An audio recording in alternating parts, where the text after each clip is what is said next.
Good afternoon.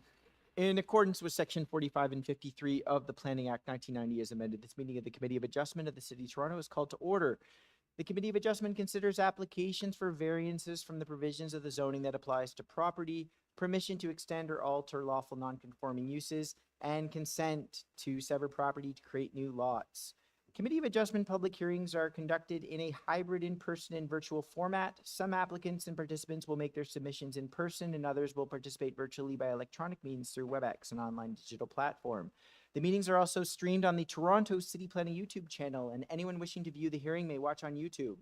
Those who want to participate virtually and have registered in advance will be connecting with their computer, tablet, smartphone, or telephone and have the option of participating via video or audio only. All virtual participants will automatically be muted on entry. When your item is called, you'll be unmuted by the moderator, one person at a time. We ask that you also mute your devices until you're called on to speak. Those participating by video appearance will be temporarily upgraded to panelist when your item is being held. During this time, your camera will be enabled. You will only be visible during your 5-minute allotted speaking time, and at all other times, your video will be disabled and you'll be reinstated as an attendee. For both in-person and virtual participants, Committee of Adjustment staff will share presentations submitted in accordance with a written submission deadline. Those participating through WebEx are not allowed to use share screen or any other panelist controls during your video appearance. People attending in person today that wish to receive a copy of the committee on an application must fill out a decision request card, and those participating virtually need to submit a written request for a decision by email. Please ensure you include your name, your address, and email address because the Committee of Adjustment and the Toronto Local Appeal Body will be sending notifications and appeal updates by email. If you do not agree with the decision of the committee, you may be able to appeal the decision to the Toronto Local Appeal Body or in some limited circumstances to the Ontario Land Tribunal. However, the provincial government amended the Planning Act and generally removed rights of third parties to appeal Committee of Adjustment decisions. Only the applicant, the Minister of Municipal Affairs and Housing, specified persons, and public bodies as defined in the Planning Act are permitted to appeal decisions. Appeal instructions are set out at the bottom of the decision of the committee.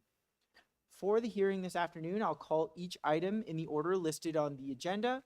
When an application is uncontested, the agent or applicant may proceed with their presentation if desired, and when the committee does not require a presentation, we will let you know. Each speaker, including the applicant or agent, will be given a maximum of 5 minutes to address the committee. Any presentation or other materials you wish to submit to the committee must have been emailed in advance. Staff and committee members cannot accept materials at the hearing.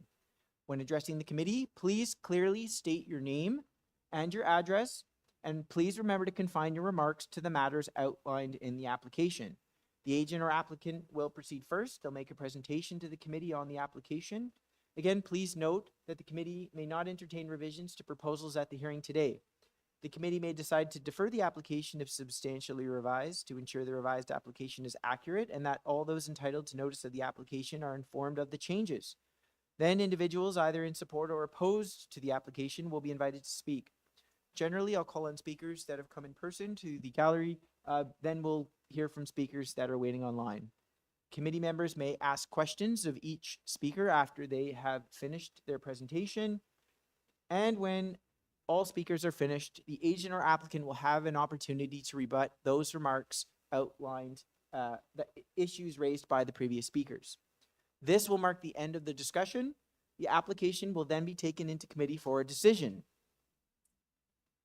All right, for afternoon session, do we have any declarations of interest of panel or staff in the afternoon time slot? No declarations of interest. All right. Deputy Secretary Treasurer, I don't think we have any minutes to confirm, and we've closed our files in the morning session.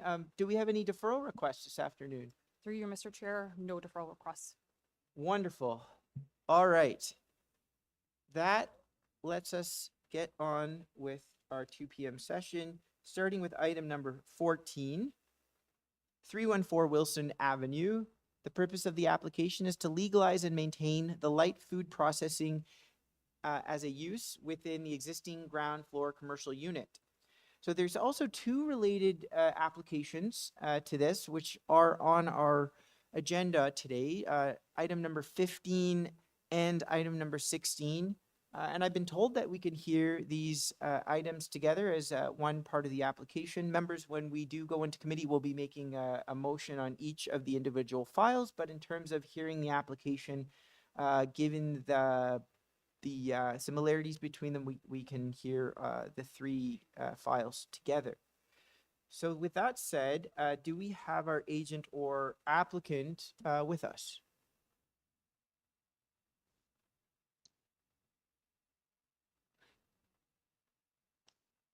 Hello. Hello. Yeah. Hello. I'm Christine Dilidili. From 121 Levovic Avenue. I'm the architectural lead from Lumbao Architects. So we're commissioned to do architectural drawings for units 312, 314, 316, and 318 Wilson Avenue, North York. All right, thank you.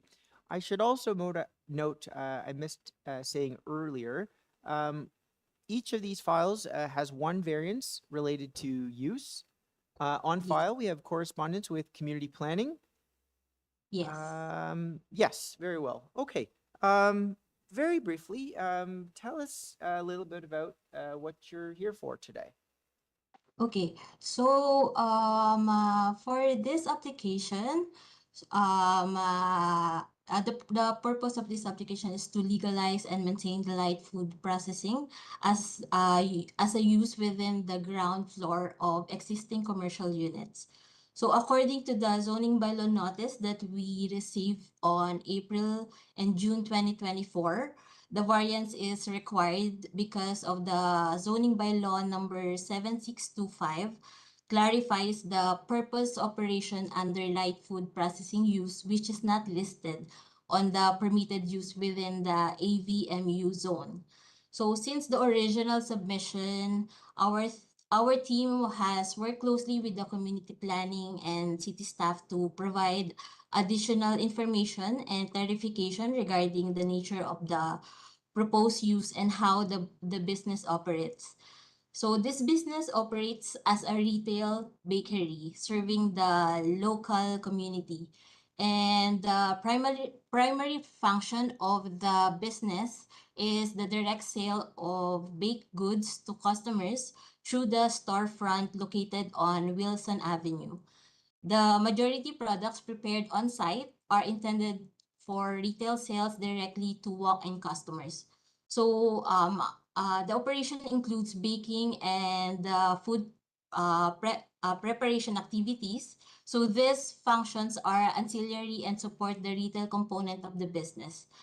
The rear loading and storage areas are utilized primarily for delivery of raw ingredients and supplies like flour, sugar, and dairy products that is necessary for day-to-day operations and not for large-scale manufacturing or wholesale distribution. So for the floor plan, it further demonstrates the retail-oriented nature of the use with substantial portion of the premises dedicated for customer service areas, retail display, storage, and supports a neighborhood bakery. So through our discussion with the community planning and Toronto building staff, we understand that the additional information provided has clarified the intended operation and addressed the concern regarding the clarification of the use. So we respectfully submit the requested variance for minor and appropriate. As noted on the staff report dated June 10, the proposed operation function primarily as a retail bakery and takeout food establishment, which is consistent with the mixed-use areas designation and compatible with the surrounding commercial context. And we believe the proposal maintains the general intent and purpose of both official plan and zoning bylaw and represents an appropriate use of the property. Thank you. Thank you. Members, questions? Mr. Schwartz? Just wanted to confirm the use of this property. This is retail. It's not industrial, commercial baking. Is that correct? Mostly it's a retail. but there's some of it is for larger scale baking for commercial, Actually, industrial purposes, or is that wrong? Actually, it's not like it's not a large scale manufacturing or any wholesale distribution. We presented like a percentage. We discussed to the committee of planning about the percentage of each units, which is for example, for the 314 Wilson Avenue, 45% of the area is retail. 15% is on-site baking area. 40% is only storage and support. For Unit 316, Wilson Avenue, 70% of the area is back of house support. 15% is packing for only retail purposes. 15% is limited for accessories preparation. And lastly, for the 318 Wilson Avenue, 45% is retail, 15% is on-site baking area, 40% is preparation and storage. So most of the area of those 3 units are more on retail. Okay, well, maybe I'll ask a few more questions, Mr. Chair. Okay, so, but this is bakery takeout retail use, right? There's no Yes, other correct. purpose. Yes, And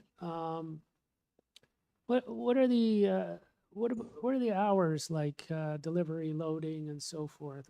What's the typical hours of the facility? Y- for that,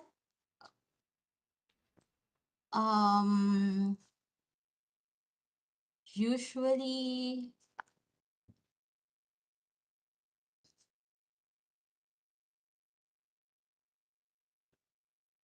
for that, the delivery is usually 11 to 6 during the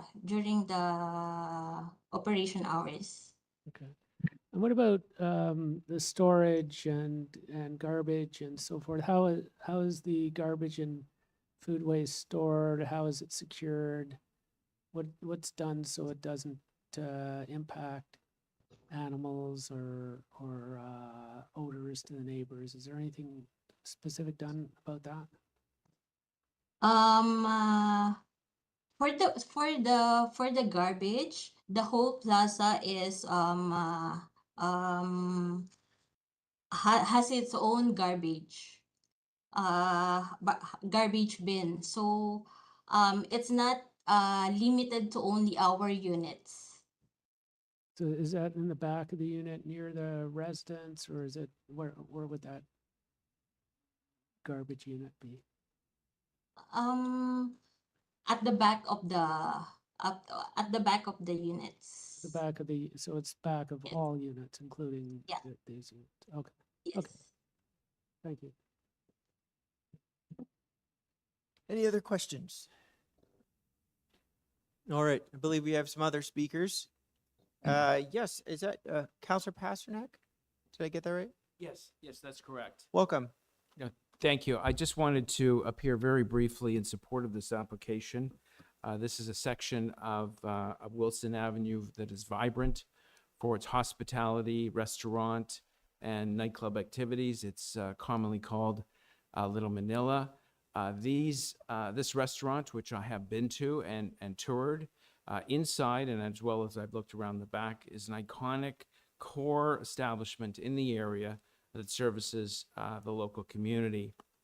With the intensification of Wilson Avenue, with residential being built all along that corridor, it is crucial that we have access to food products, whether they be restaurant, grocery, or bakery. In our view, this conforms with both the official plan and the zoning bylaw. This bakery has been there for many years. I've received 0 complaints about it. It employs dozens of people, and it represents the kind of vibrancy that we want on Wilson Avenue, and it has responsible ownership. that make sure the alleyway behind is cleaned up, and of course, the front. So I can only say that it seems to be a very well-managed business. It's been there for many years. It's extremely popular, and it has responsible ownership, and it complies with both the official plan and our bylaws. Thank you. I did submit a letter for review of the committee. Of course, staff, can we pull Counselor's letter up? Do we have that in the package? You can pull that up on the screen. Is that, or is it in our late package?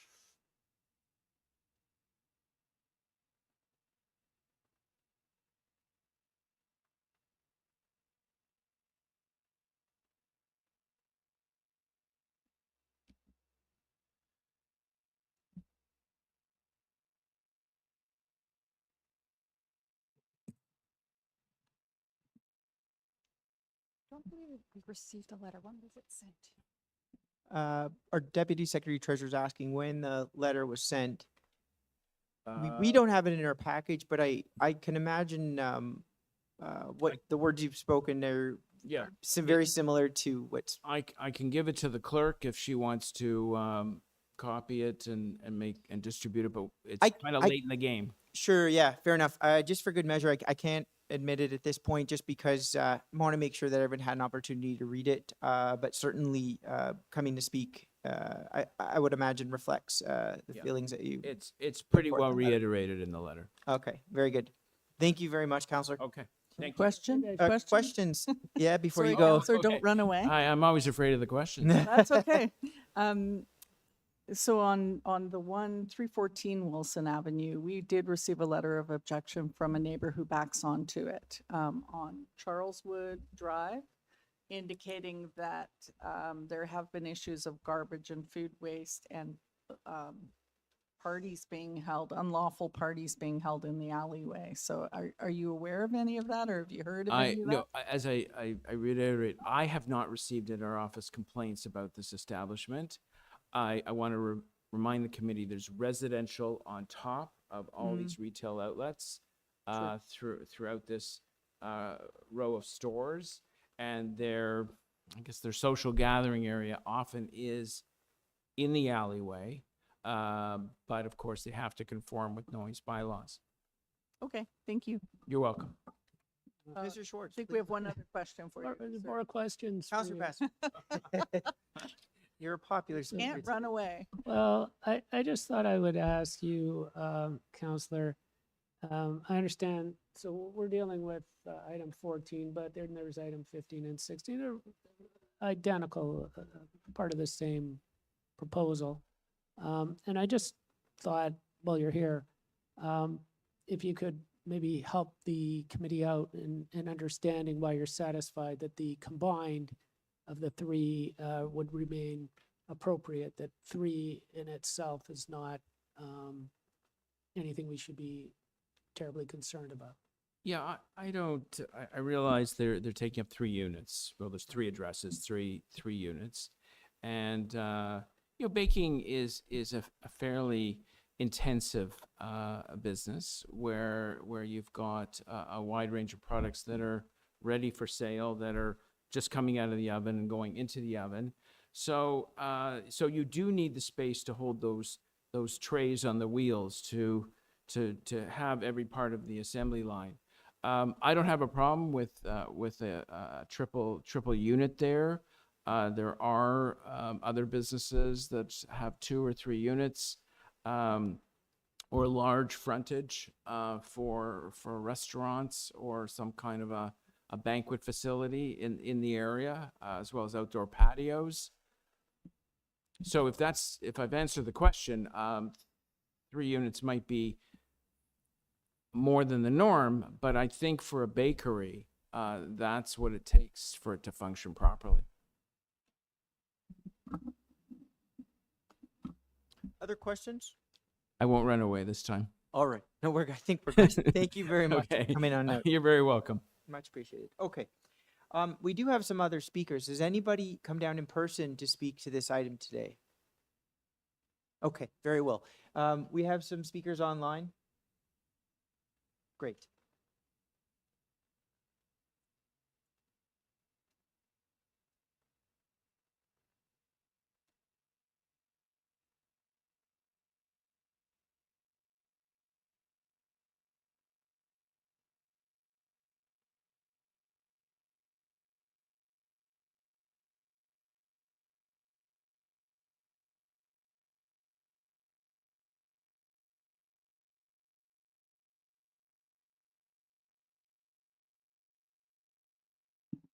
Through you, Mr. Chair, Raymond de la Cruz has requested to unmute herself.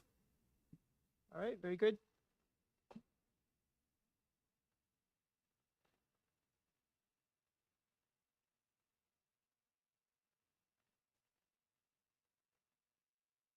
Hello? Hello. Hi. I'm here with my wife actually. She's she's the yeah, she can speak. She's the part owner of Very Farina. good. Let's get your name and address for the record, please. Okay, we're having technical difficulties, so I don't know how it happened that that went to my husband's name, but my name is Genevieve de la Cruz. I am one of the two owners of Harina Bake Shop, together with my business partner Danilo G. Hernandez, and I would just Okay, I'm just gonna interject there. So, I presume our agent, who we heard from first, he is here to represent you guys. Is that correct? Christine Dilly. Correct. Yes. Yeah, she's there to represent us, but I Okay. just have a few answers to the garbage delivery and pest control. Okay, very good. Here's how I'm going to handle this. Okay. You know, generally, we will hear from one agent or applicant if they have, if they're representing someone and that person wishes to speak. That's part of that. All has to be done together. I can't have the same multiple speakers come up as a representative of the agent or applicant. It has to be one or the other. However, I mean, generally, we will, if there's some opposition, it will provide an opportunity to allow an agent or applicant to respond to those matters that have been brought up. Now, I know we didn't have anybody speak today in person at the hearing or online, but we did, I think one of my colleagues did raise a concern. So I think it's appropriate in this case to provide the agent or applicant an opportunity to respond to Ms. Cassin's question earlier to Councillor Pasternak. So whether you want to provide a response to that or your agent or split the time, that is welcome. But just be mindful of having multiple speakers come up for the same matter. But let's treat this as perhaps a response to Ms. Cassin's question. I think Mr. Schwartz as well. I think. And the Mr. Schwartz as well. Question, did the garbage- satisfied that my Oh, questions you're were- satisfied. Mr. Schwartz is satisfied. If you want to give her, you know, a minute, if she can shed more light, that's Sure. fine. But Okay, I was okay. with it. absolutely. All right, go ahead. Okay, so regarding garbage, our garbage collected 4 times a week on Monday, Tuesdays, Fridays, and Saturdays. That's consistently and pre-authorized paid, so they come, and we have we have a green bin through waste management, the 4 yards one. Our pest and control, we do diligently once a month per unit, and it's under again, that's scheduled, and pretty much we don't miss it. The delivery time, and the agent is right, it's 11 a.m. to 6 p.m. It's pretty much within the office hours provided by our vendors, and our two of our the most of our deliveries are flour, sugar, and cheese products delivered to us only twice a week on Mondays and Fridays. And also to answer the 3-in-1, the three, to add on to what Councillor Pasternak has mentioned about the Y 3-in-1, we needed space so we could deliver. Traditionally in the Philippines, we serve hot buns, pandesal at 6 a.m. And we need a space to be continuous and to be consistent in delivering hot buns. We call pandesal at 6 a.m. And we need a space for that. And if there's no oppositions to that. We really appreciate you guys taking this time for hearing us. And all we wanted to do is continue giving traditional Filipino breads to the area because we have a lot of walk-ins, and it's the area is known for Little Manila, which we pretty much have pride in keeping up to.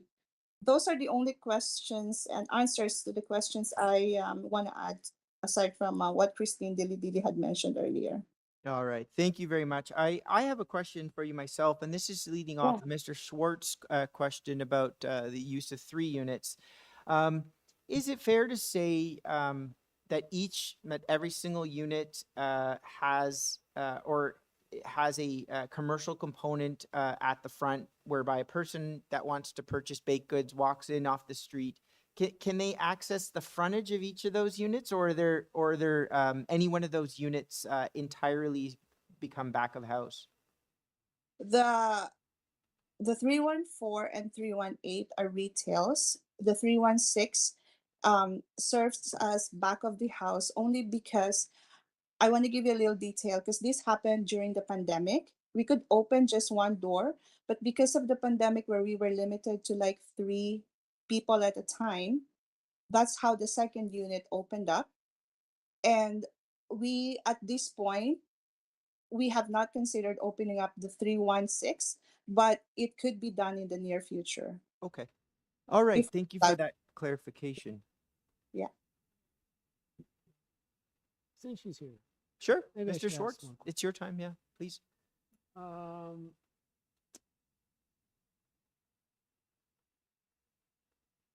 So, do you have plans to expand on this premises for industrial food production of any kind, or is it all just small retail operation? No, we don't have plans. It's all just bakery and retail takeout, and we want to maintain it that way.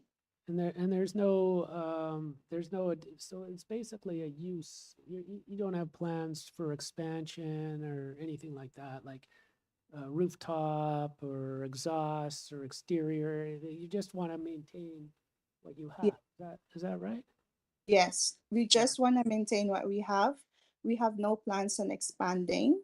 We were in the beginning of our in the beginning, when we were given the violation, we didn't understand what we were violating in the first place. But now, through the process that we learned that, and then once we realized the problem did not exist in the beginning, because we had no plans of making it big. It's just keeping it like moms and pops like it is. And the only one that we basically use the back part is for delivering raw material, and that's exactly what we've done in the last 8-9 years. It's just for delivery of products. We don't have any deliveries to like Chinese stores, Walmart, No Frills, nothing like that. We all just like basically use it for our company retail. I mean, like retail in the area. I'm just looking, and maybe we could do this in committee, but for my colleagues, like, I've got a survey. I don't think do we have a site plan here? It's already existing. Do we have a site plan in this package? I wasn't sure I saw it. A site plan, is that Do the we survey? have that? Where is that? I'm missing it because There's I a had site trouble. plan under item 14, SP 101, and it Uh, shows the 3. I see old survey, new survey. That's what it says. And I don't, I see planning rationale. It's right Plan- under the plan. plans. On the plans, it's we starts go. with the survey, and then I think the site Proposed plan. interior. correct. Yeah. Okay, so it's But I think then you get one for each. So I'm each of just the applications. wondering, let me just see here because it's, Yeah. because maybe like, I know we've talked about this in the morning, but maybe tying it to site plan might be something we might want to consider because, so you know, my inclination, I haven't made a decision yet, right? But we're gonna go into committee, but my inclination is that, it's not really a conflict, but if somebody were to, once we change the zoning, then it carries forward for new buyers and so forth. So perhaps we approve it for site plan. That's for our next step, but I don't think that's a problem for the applicant. Well, the applicant is here because the applicant wants to operate this business as it is, not something else. And I think that that might be, although I'm jumping ahead, I don't know how the committee would feel, but we might be concerned that somebody would then buy this and turn it into something bigger than what is intended, right? But you don't have any problem if we approved it for site plan because you just want to continue operating the kind of business that you have. Okay, Yes, Okay. Mr. Suarez, we just continue as is. yeah, okay. All right. Any other questions? All right, let's move into committee now. Just to build where I understand where you're going. You raised a point, Mr. Schwartz. You've got 3 retail spaces. Just kind of leading into my question about which portions of each of those 3 retail spaces is accessible to the public. The inquiry that I had was really about, generally in the city with, commercial retail spaces, planning seems to strive for more of that fine grain retail, such that it activates the street, right, over big box retail. So when you have, 3 individual units, the question then becomes, is the commercial space of the in the plaza sort of activated to the public? Can they engage with the front facade? Can they go in through the door, or are they sort of just like a blank wall? And is it more of a commercial facility? I'm satisfied in this case. 2 of the 3 are sort of combined in sort of one retail space that's accessed by the public. I think there's a little bit of leniency here, certainly to accommodate the operation, but I think generally in terms of its fit in terms of OP policies, I'm certainly satisfied that this meets the criteria. But I'll open up the discussion to other members. I will just say that I don't think you have to worry about this appearing as a big box type of development. I think it No, still no. functions at a street level. It's a very unique community where it exists, and it serves that community along with other small retail uses and restaurant uses in the area. So I don't think that's a problem. And I don't have an issue with it. I think it's minor. I think it's really just a bylaw definition. These applications fall under one bylaw that doesn't allow this use, whereas the main City of Toronto bylaw would have permitted the use. So they Yep. need this variance for that purpose. So I think it's appropriate for the area. I don't really think there's value in tying it to site plan because it's just a use change. There's no setback issues. Yep. It's reflecting what is there, and someone coming in would be permitted to build whatever is permitted under the zoning bylaw. But it's just to allow this use, and I can't see a problem in allowing this use globally across the properties. So Well, I hear you, but you see, so what, I'm just trying to think about what our role is, right, as a committee, right? We're not trying to do the role of planning staff or of council, if, they may want a different kind of use on this main street. I think, if I can read the room, like none of us really has a problem with what's going on here. The counselor showed up. It's like there are potentially broader issues, but they're not much of a concern today because this is an operation that's been operating, hasn't really been causing conflict. That's good. It's just that I wouldn't want to see it go beyond that without the proper approvals. So that's why I mentioned site plan, but I defer to my expert panel members on that. Yes, I don't have concern. I mean, it's also dealing with a well-established business within the community, right? So it's already got some roots in the community. It's already And to the counselor's submission, you know, this establishments like this are what make the area. You know, without them, you lose the vibrancy of people essentially coming and occupying the space. You know, from a planning standpoint, I could see the, you know, challenges, whether or not it relates to the particular owner with people congregating in the laneway, but that really is a product of planning, right? Where you have spaces that people find and they want to come together and congregate and gather. With respect to noise and all that, I think that's maybe outside of our purview. It's really for bylaw to deal with, and we don't really. I'm not convinced that that is a problem or even related to this application. Yeah, I mean, I'm not, so the only really issue, so that's why I asked some questions about what's the use, where is it going, like, Yeah. and so I think that, you know, we wouldn't want somebody, like, we wouldn't want it to be used beyond what is currently used. That's my concern. But if we just approve it as it is, potentially, I guess it could be. And that's why I was looking for how can we restrict, we don't want to tie their hands so badly that they can't operate their business. But Yeah. on the other hand, we don't want to go and exceed our authority, which is, you know, the 4 tests. Yeah. I mean, certainly if they've done, certainly to the counselor's submission, they've done a good job up until this point, 8-9 years, I think I heard.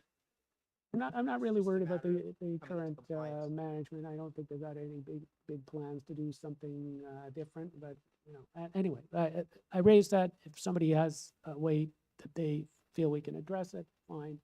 Otherwise, I'm Yeah. okay with the application.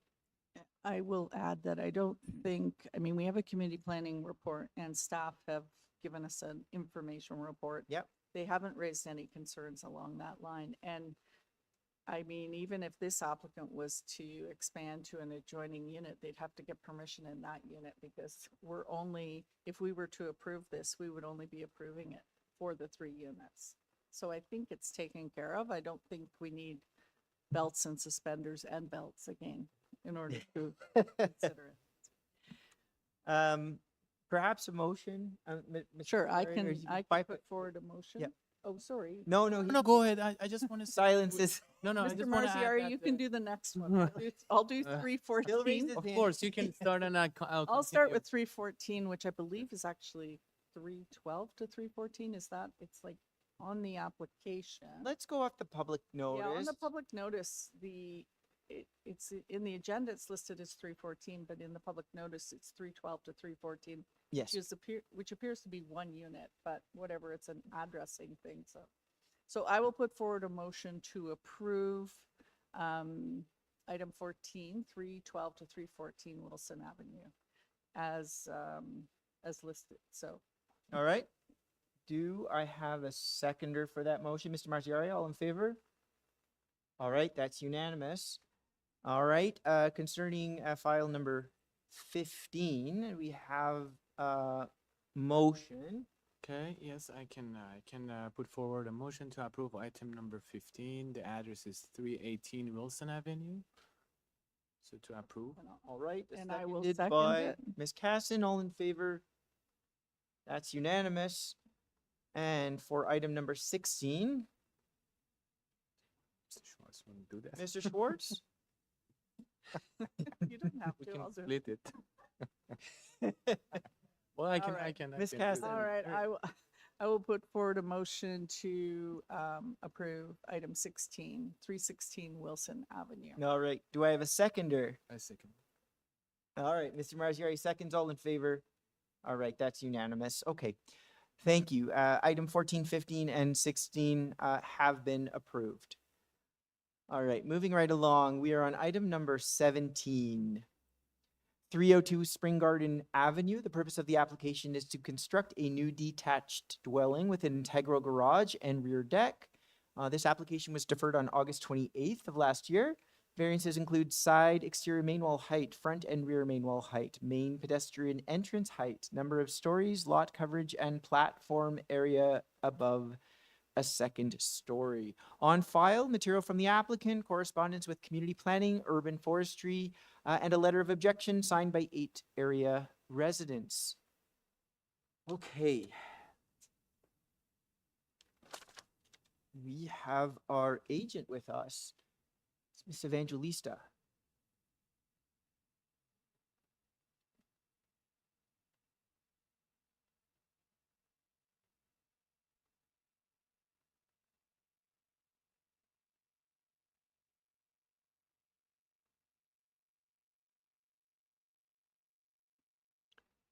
Through you, Mr. Chair, Ida Evangelista has requested to unmute herself.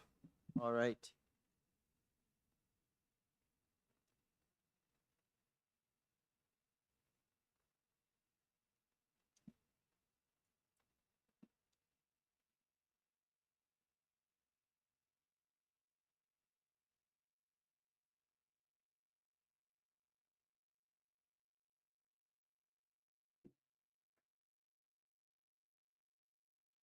Miss Evangelista, are you there?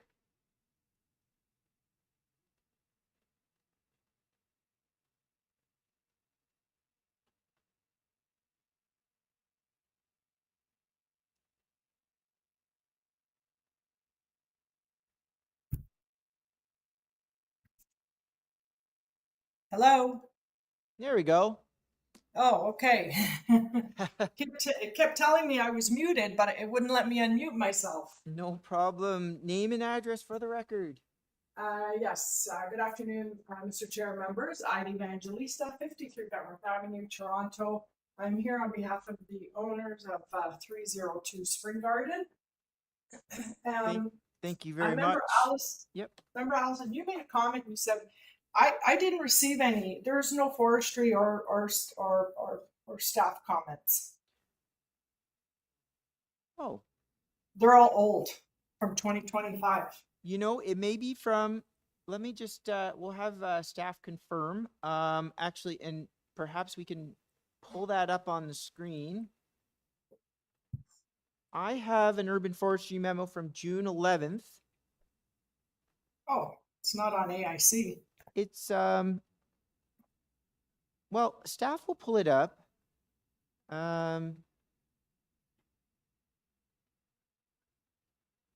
I just checked up to like 10 minutes Of ago. course, they've put in a standard urban forestry 1 condition I can see on our urban forestry memo. We also have an advisory memo. Uh-huh. Now, I wonder, given, and then we also have a community planning report from June 11th. Right. Okay. I did speak to planning. Okay. I didn't see anything on AIC though. Is there any way that staff can send me that forestry report? Sure. Miss Evangelista, might you benefit if I stand down this item and come back to it in shortly to give you an opportunity to just make sure Yeah. you're up to date with the file?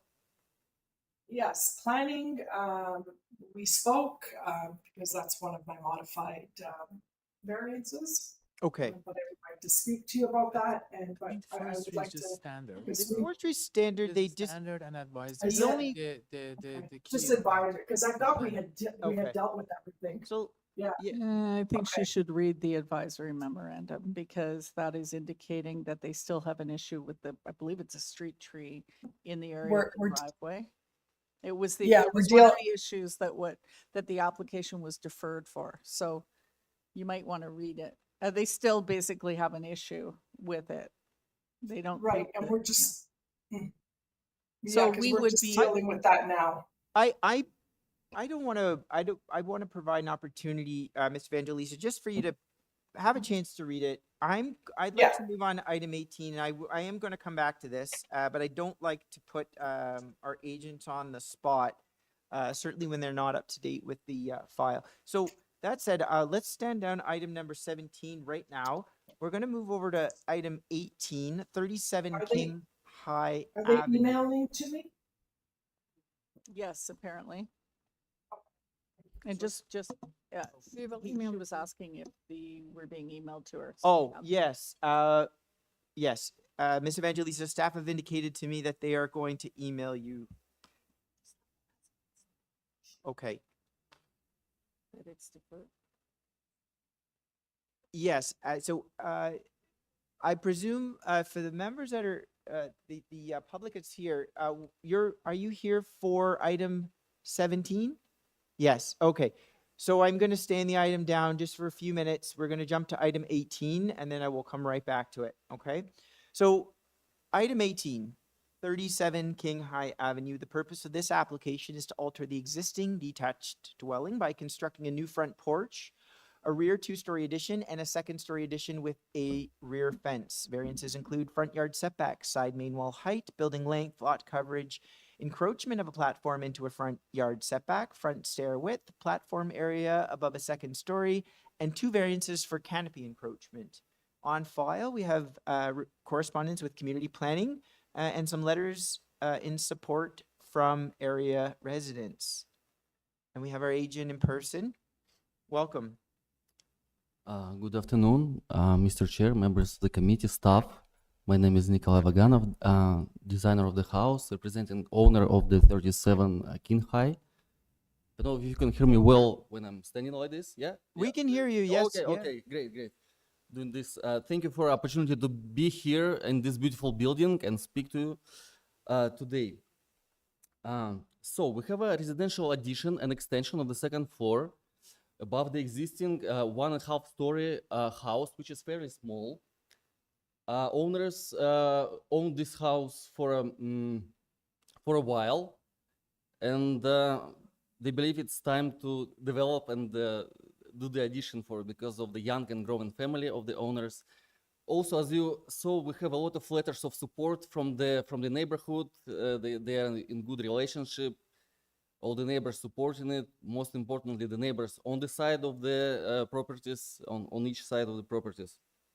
So going to the minor variances we have, I just want to state that we've been working with the planning staff on the reductions, and we adjusted our proposal a few times, Okay. and many variances are reduced. Okay, I'm going to stop you there. Yeah. And I should have done this before. Just pause the clock. I'm going to pull up the public notice and take me through the variances and let me know what has been modified, starting with variance number 1 for the side exterior main wall height. This remains the same, Remains the same. Okay. and it has no issues with the planning staff. Yeah. it's Don't very worry strong. about the planning rationale. Just give me the changes at this point. Yeah. All right. Number 2, main pedestrian entrance height. Sorry, on the new site plan, I think it's different numbers for the minor variances. Can we put the site plan on the? Oh, did I? I apologize, sir. I am at the former public notice from when it was deferred. My apologies. So, Ms. Casson has indicated to me, the variance 1 is for the side main wall height, no changes. Variance number 2 is for the front and rear main wall height. No? No, it's not it. No, Variance 1 is the front Oh, yard setback. front yard setback. I Yeah. apologize. Yeah.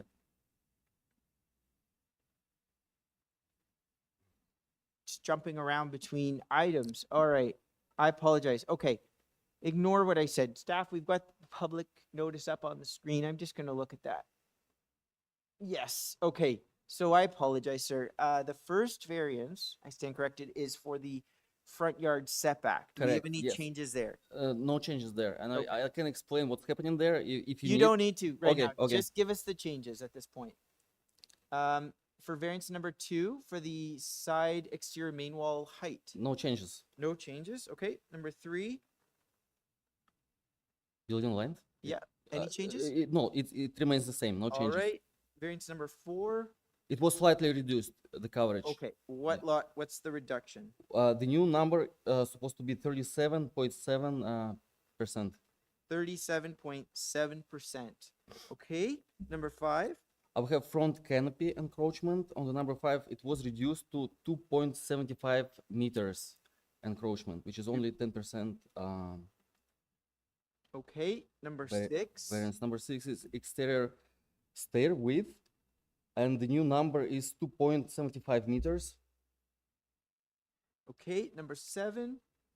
Number 7 in second story rear deck, which was reduced from 24 to 15 square meters. So 15 square meters, that's the right number we have right now. 15 meters square on the, that's it, okay? Yeah. Number 8. And number 8 is south side canopy setback, which is a side setback, and it was reduced to 0.3 meters. But I wanted to ask committee, because 0.3, this is actual number we have in the zoning bylaw. Being on the committee, we hoped that we can possibly have this number reduced a little bit.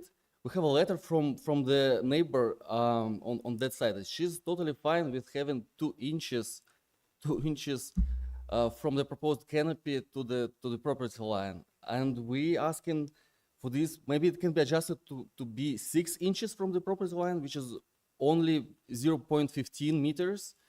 Hold on. Uh, yeah. I need a point of clarification. So, for number 8, it states that the canopy may encroach into the required minimum building setback to the same extent as the platform it's covering. So, what is the number? What is that number? See, we have that. We talking about number 8. This is a side canopy, which is the canopy covering the carport. We don't have a platform there. It's just to cover the car. And it was extended to give owner the opportunity to protect the car from the elements. This is the number 8 variance. Side canopy setback, yeah. Okay. Let's just hold on number 8. I'm gonna come back to that. Yeah. What about number 9? Oh, we don't have number 9. Oh, There's one. One more variance? maybe we had it eliminated. Yeah, I'm looking at the new site plan probably, but the one we eliminated was the front porch, which was greatly reduced. Now it's under 2.5 meters encroachment, which is doesn't have to be a minor variance anymore. So it's So you can eliminate it? Is that what you're? yeah. After dealing with the stuff, planning stuff, it was one of the conditions. They wanted the porch to be reduced to be under the front canopy. So we did, yeah, we made it actually that small, so it's not longer a minor variance anymore. It's less than 2.5 meters encroachment. So Yeah, it's somehow that your numbers that you propose don't line up with planning's report.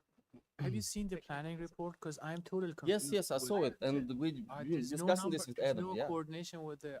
I don't understand because there's a clear planning direction, and I don't understand the numbers you're proposing is not aligned with what planning suggested. Well, it was totally fine until we reached the number 8. It was all aligned, right? No, it actually isn't. No? Not. So let's just go through it. Maybe we'll tell you what planning said.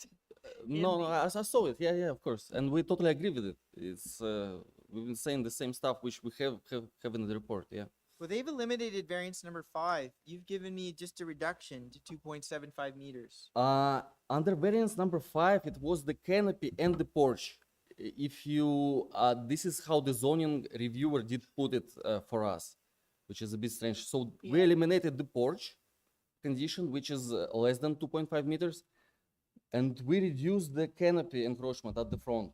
Is this the front porch? First of all, the zoning Yes, the front examiner porch. We should have have indicated which platform it was, but they didn't, so it's confusing to us. Well- So it's the front porch we're talking about.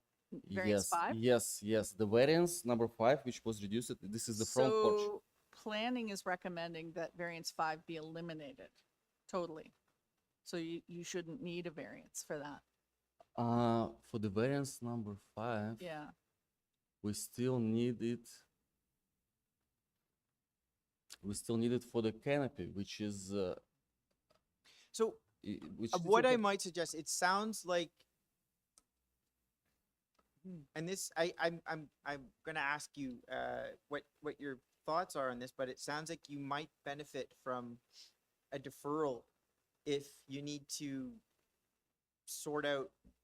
I'm not confident that you No. are making the right modifications. Yes, yes, we Now, are. now that said, you can make whatever modifications you like. You don't have to follow what is recommended by planning staff. But if you intended to come and tell us that you are in agreement with planning and you're working with them and you guys are on the same page, We are. We are. well, then I think you either We totally agree with what they're saying. He's saying the platform minor variances has to be eliminated. This is what I told. right, The right. platform at the front, we don't need it anymore because we To reduce the it. front yard setback. Within the front yard, you don't need it. Yes, within the front yard, correct. Yes, Right, you yes. don't need it. We don't need it, yeah, because the front porch, it got reduced, so we don't need this variance anymore. Variance number 5. Variance number 5. Okay, because you told me earlier that you reduced it to 2.75 meters. So is that incorrect? Maybe you and maybe you just misunderstood. Maybe we got the wrong information. No, I didn't But- understand. We discussed this with Adam, who's our planner, so long, so many I'm times. not contesting that you're in agreement with planning or not. What I'm saying is you're giving us modifications to variances that are not in sync with what what's recommended on the planning report. He also has the new site plan. I think it's at the bottom of the planning report. Right. And this site plan shows the exact numbers. If we can pull up this drawing, yes. Okay. So if Uh, if you're saying that you're 100% in alignment with planning, Yes. can we base the modifications based off the recommendations in the report then? Because it's different from what you gave me. And but I also want to make sure that you're not like, it's up to you to decide what you want to modify. You're the applicant. Well, at this point we don't want deferral. I believe we don't need it because we discussed this application in detail so many times. It was 2 variances under number 5, I believe. So we made. There's not 2 variances under number 5. There's 1 on the public notice. It's 1 variance. Well, maybe it's not the right wording in the report then. Do you think the staff report is incorrect, perhaps? Well, It could be. People make mistakes. But I can't make that determination here today. That would have to be discussed with staff, and then their report would have to be revised. But if we're able to clarify. Yeah. Maybe that- we that just variance can 5 is not well, required. our zoning reviewer, which staff relates their report onto, made I think he made both items under variance number 5, which is front canopy and the front porch, because it was the same encroachment. Okay. Let me provide some clarification. The zoning examiner issues a zoning review. You have a notice, right? And the items on that notice, the numbered items, they don't relate to the public notice. In a lot of cases, they'll move them around. They're numbered. We're working off the public notice, and my concern is maybe this is just a misunderstanding. where- Let's look at the number 5. Pavlos. All right. Platform without my voice attached.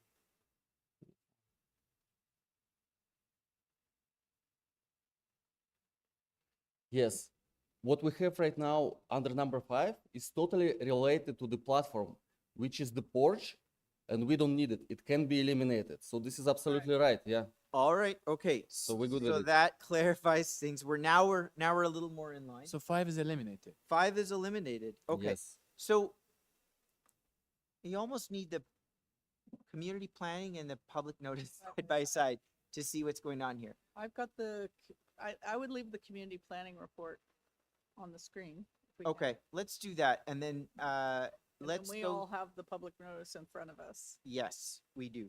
and we can Now, So you tell the you've indicated to me that you want to eliminate, no, you said no changes to variants 1, 2, and 3. Is that, Yes. or did we eliminate those? no change. No change. So Okay. 4 is also changed to 37.7%. It's slightly reduced. Yeah. Yeah. Okay. And are we in line with planning didn't ask There's for no that, but- comment with There's no for comment, planning, but it's you're just making that modification. Yeah. Yeah. When we get it smaller, so this is why Okay. we're totally fine. Porch Can smaller, I, they can we're, making we're it not in committee. porch we're- is- We're acting like. The porch is not a minor variance anymore. not. We reduced it so much. It's eliminated. Number 5. Yeah. Okay. It's all good. And 6? 6 stays the same, the exterior stair width. It was slightly reduced from 3 meters to 2.75 meters. Okay. They had no issues with this also because it's a reduction. It's a very minor. It's a voluntary modification. All right. Yes, yes, yes. We Understood. can say that. Okay. Number 7, you've reduced to 15 meters square.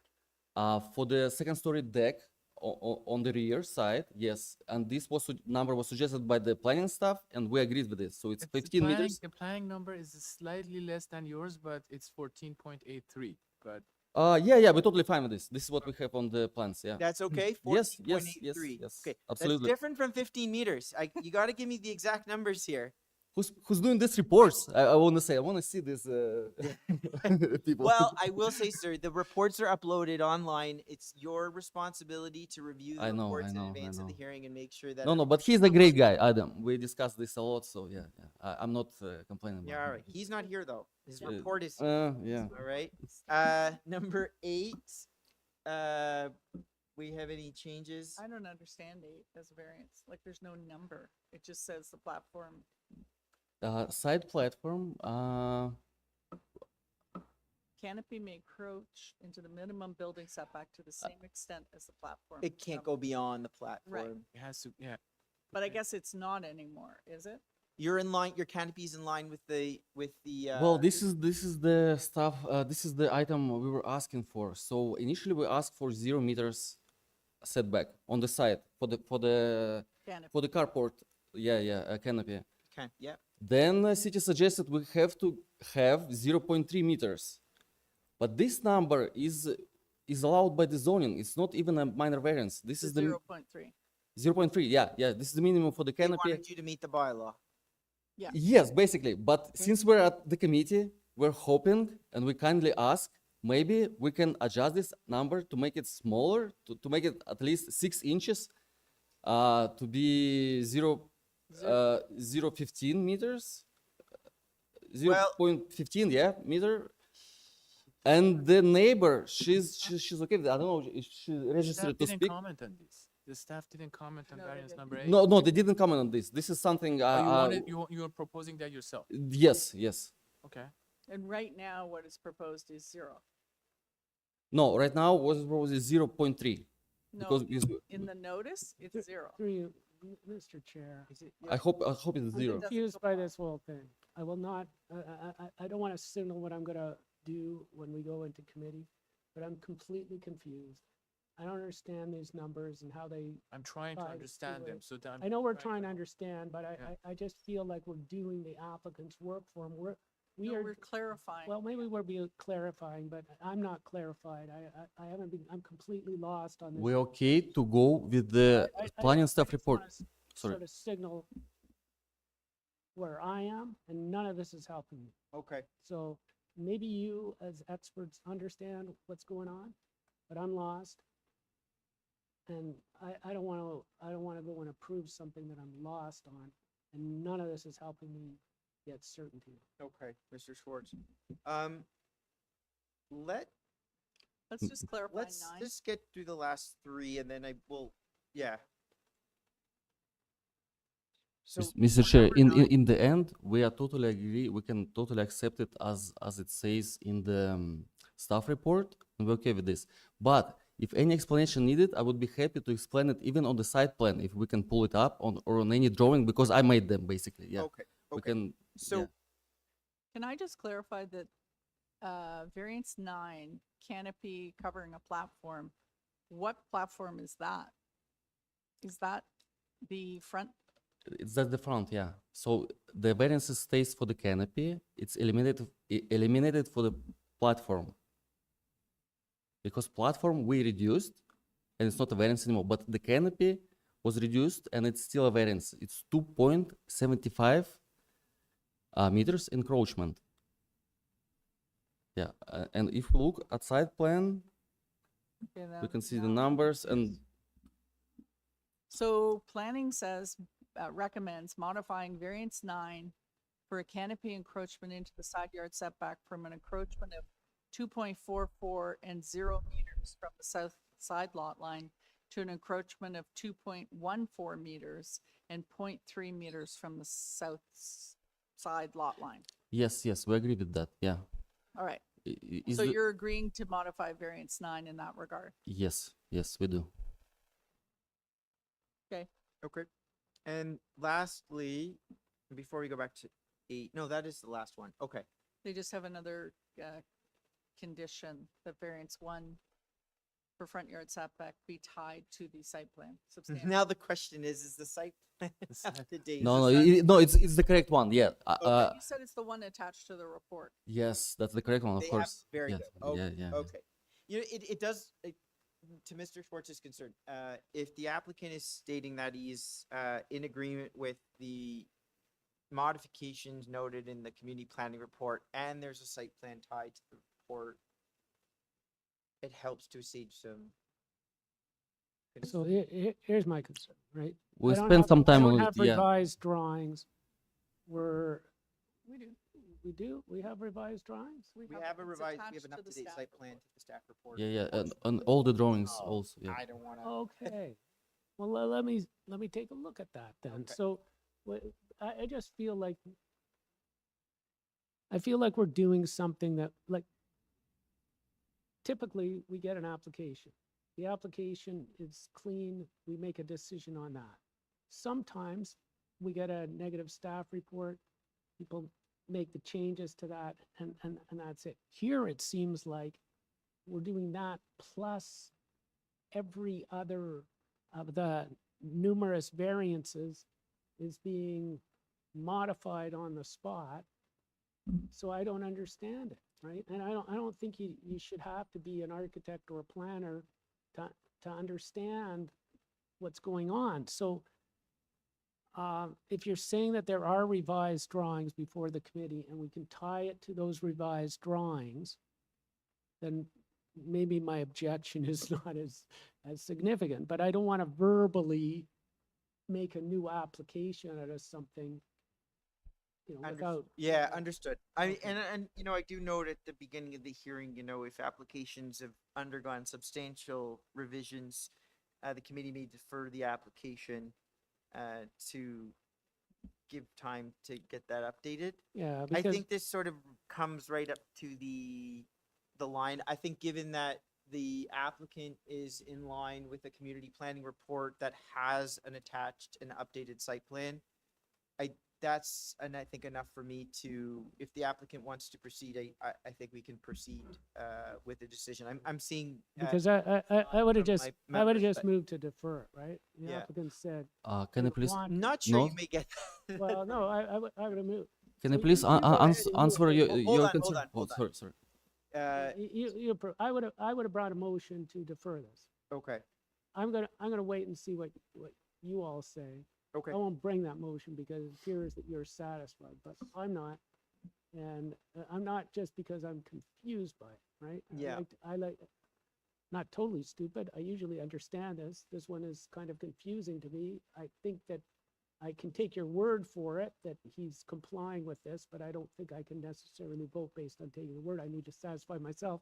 And I don't think I'm going to be able to satisfy myself by the time we get to the motion, which hopefully we'll get too short. Thank you. All right. Okay, point taken. Okay, so we have modifications. I will ask my colleagues if they require a presentation.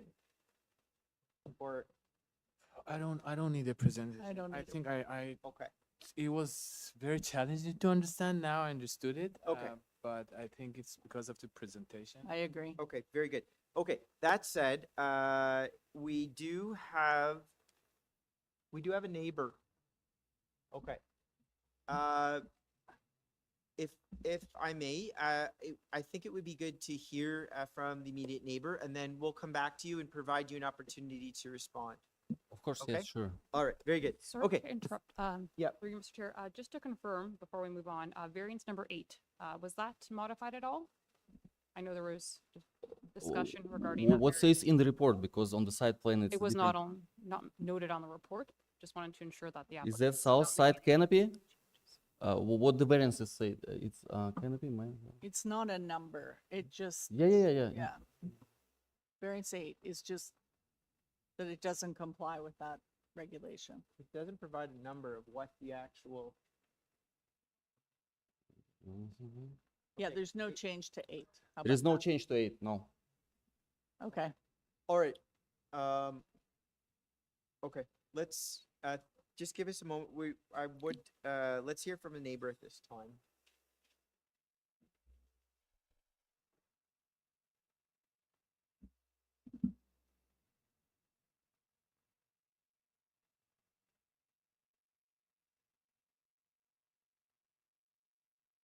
Through you, Mr. Chair, Nora Gerland has requested to unmute.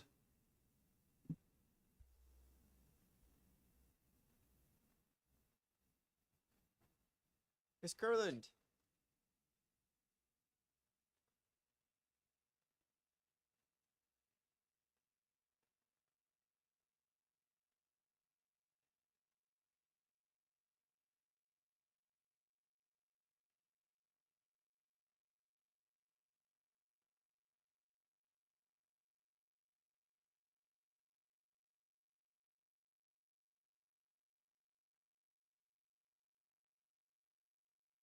Hello? Hello? Hello, can you hear me? Yes, we can. Welcome. Oh, thank you. Okay, you can hear me? Yes, your name and address, Okay. please. Nora Gerland, 35 King High Avenue in All right, North so York. you are the immediate neighbor, one of the immediate neighbors. Is that correct? Yes, that's correct, to the immediate south. Okay, very well. Okay, and we'll get the clock up. You have some concerns you'd like to share? Not, well, no, just I want some clarification. Okay. I too found surprised. this presentation to be confusing. The only thing that I would like in plain language is regarding the side canopy because it reaches toward my property line. So I would like to know what we finally landed on in terms of how many meters away from my property line will this side canopy be built? Okay. Hold on. I'm going to come back to you because I want to get some clarification. I'm going to go back to our agent and get an answer. So, sir, you Okay. give us a Of course, clear answer. it's as it says in the staff report, it will be 0.3 meters, which is 1 foot, and yeah, from the property line to the canopy. Okay. Yeah. Hold there. Now I'm going to go back to our neighbor. Now we've got a point of clarification, and I'm going to let her continue. Okay, so that means that from my property line, there'll be approximately 1 foot gap and then the canopy, that's where the canopy ends, basically. That's as I understand it. Yes. Okay. Um, you know, like anybody would be concerned about, you know, the amount of, if it would cut off any light coming through my first floor window, but I guess that's the unfortunate result of someone wanting to build a canopy.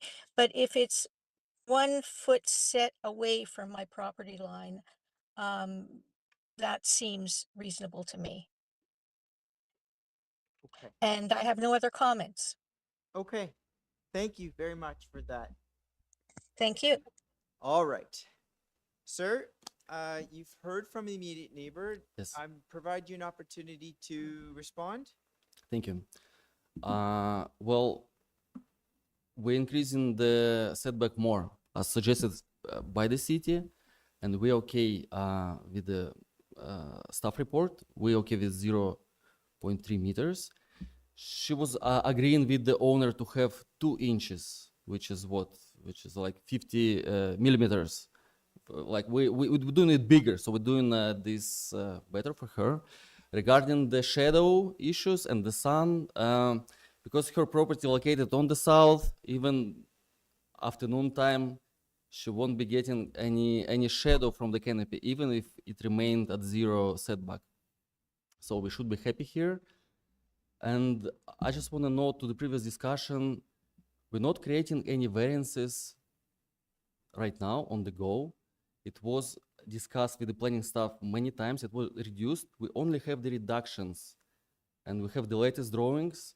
And it was one variances, maybe we got confused, which I only asked here, and it wasn't in the planning report, but we can revert this, forget this, and we okay with going with the letter we have from the staff, from the planning staff, and hopefully it will be approved because we have full staff support. We have no objections from all the other neighbors. I think in the end, this is a very modest addition compared to the new houses being built on the street. Like we have 3-story multi-unit, and we only enlarging the 2nd story here. Hopefully, it can be approved today.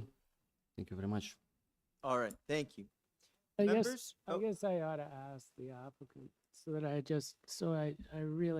understand. I've got the staff report in front of me. The staff report has 3 points. It says eliminate variance number 5. Just answer yes or no. Yes, yes, Did you eliminate variance number 5? yes. Okay. It was a front porch. Yeah.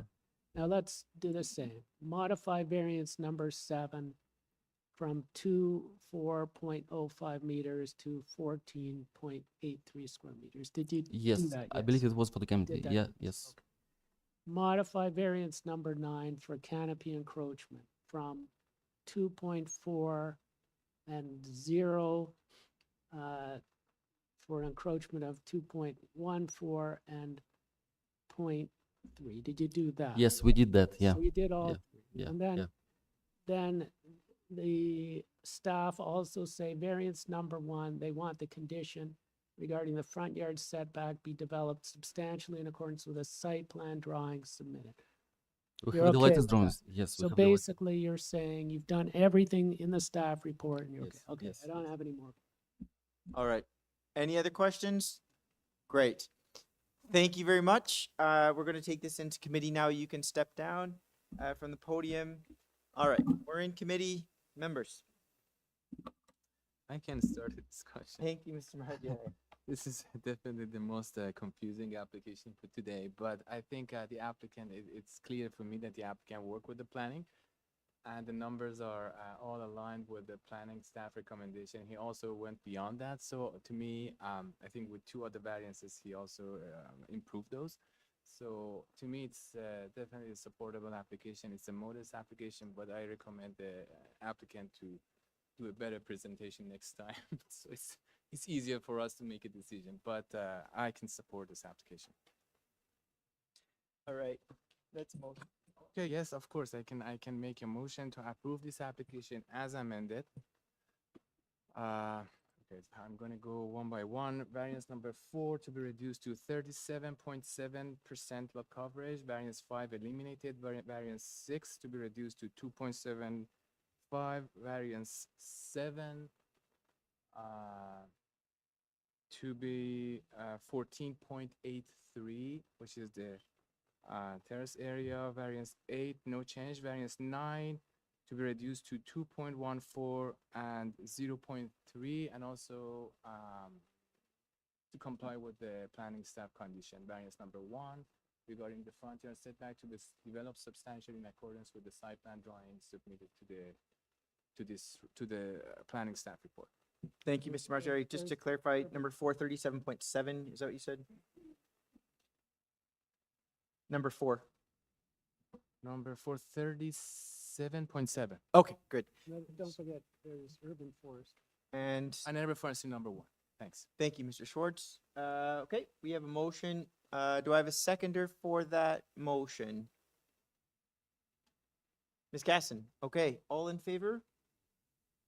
All right, You that's convinced- unanimous. you The convinced me. application is approved as modified and with condition. Okay. Now, let's go back to item number 17.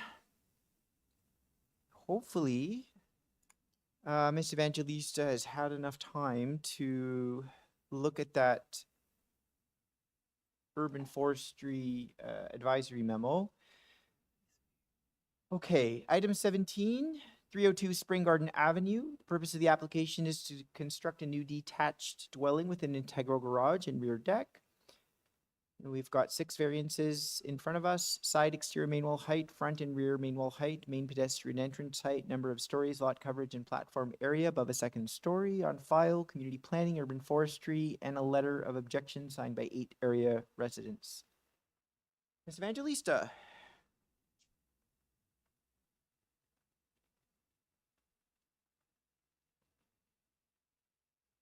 Okay, can you hear me? We can hear you. Okay, awesome. Just give me 1 sec. Of all days to have a sore throat, had to be today. Okay, so I did have the opportunity to review the forestry letter. I'm just going to go through everything, my variances, because I know that there are people there in opposition to speak. Okay. So I should ask first, there's some modifications to this or no? We have modified it. I do want to talk to the main wall height. I know staff made comments about the main wall height, bringing it down to 8 meters. But then that would mean that if we brought that down to 8 meters, that would mean that, because you know on the second floor how it slopes, ceiling slopes.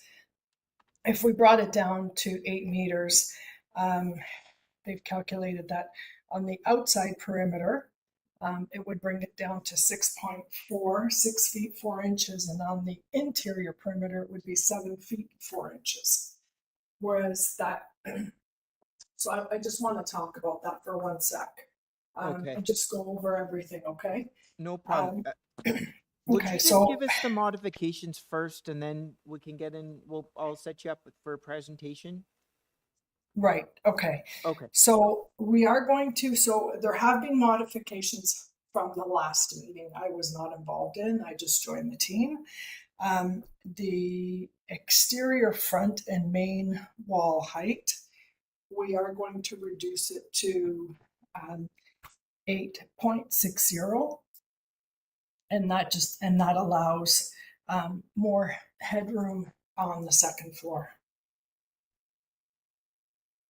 And that's for variance 1. That's variance 8.6. No, that's variance 2. Okay. Any change to variance 1? Variance 1, it would be the same. Okay, so 8.6 meters for variance 1 and a reduction 8.6 meters for variance 2. Right. Okay. What about any other changes between 3 and 6? No, Mr. Chair, because that was something that I had already met with planning staff and we changed. You know, it's unfortunate because had they mentioned the main wall height, there was no satisfaction to that. I would have changed that a long time ago. We had a effective application, but here we are. So, we'll get the clock up and whenever you're ready. Yeah, okay. So the variances that you have in front of you from 2025, we reduced the main wall heights at the front and at the back and at the side. It was 8.7 and now it's 8.6. Now on the side wall, if you refer to my presentation, I believe it is page 3, maybe. Yeah, probably page 3. You'll see that the articulation in the banding from the front wall wraps around just to the sides, you know, just like a small portion to the side of the house. But predominantly the main wall height on the side is 7.62. And which is very, very consistent with what is transpiring in the neighborhood. The height of our main pedestrian entrance, we had reduced it. It was 146. We reduced it to 134. And again, this is something that is very consistent with, and you see from the photos that I've supplied, you'll see that most of the houses in this neighborhood, you know, have anywhere from 5 to 6 stairs to their front door. Variance number 4, which I believe is, you know, something that everybody is commenting on. So variance number 4, where it's classified as a 3-story. And that's because of the midpoint of the basement. So the midpoint of the basement, right?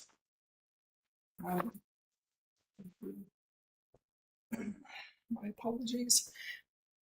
So the midpoint of the basement. So if we lower, it's above the established grade. If we lower the basement, it takes us to approximately, according to the engineers and the architect, it will take that basement to approximately a depth of 15 feet, which they feel would be rather intrusive on the land and the neighboring lands. So that's why we are asking for the variance where it's considered 3 stories. The basement's being considered as floor 1. The coverage is consistent with the neighborhood. This is typically a neighborhood of 32%. And variance 6, the platform, it says above the 2nd story. The platform, because the basement is considered floor 1, the platform is actually, in fact, off of the kitchen on the main floor. You'll see on page 5 of my submission, you'll see I've highlighted the main floor where the deck is, and you'll see there is no balcony on the 2nd floor.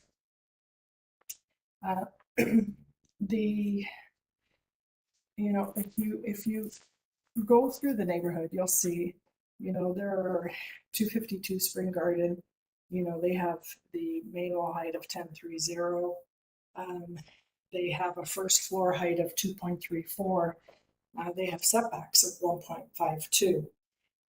We have 277 Spring Garden. They have a pedestrian entrance, FFE of 152. They have they're also considered a 3-story.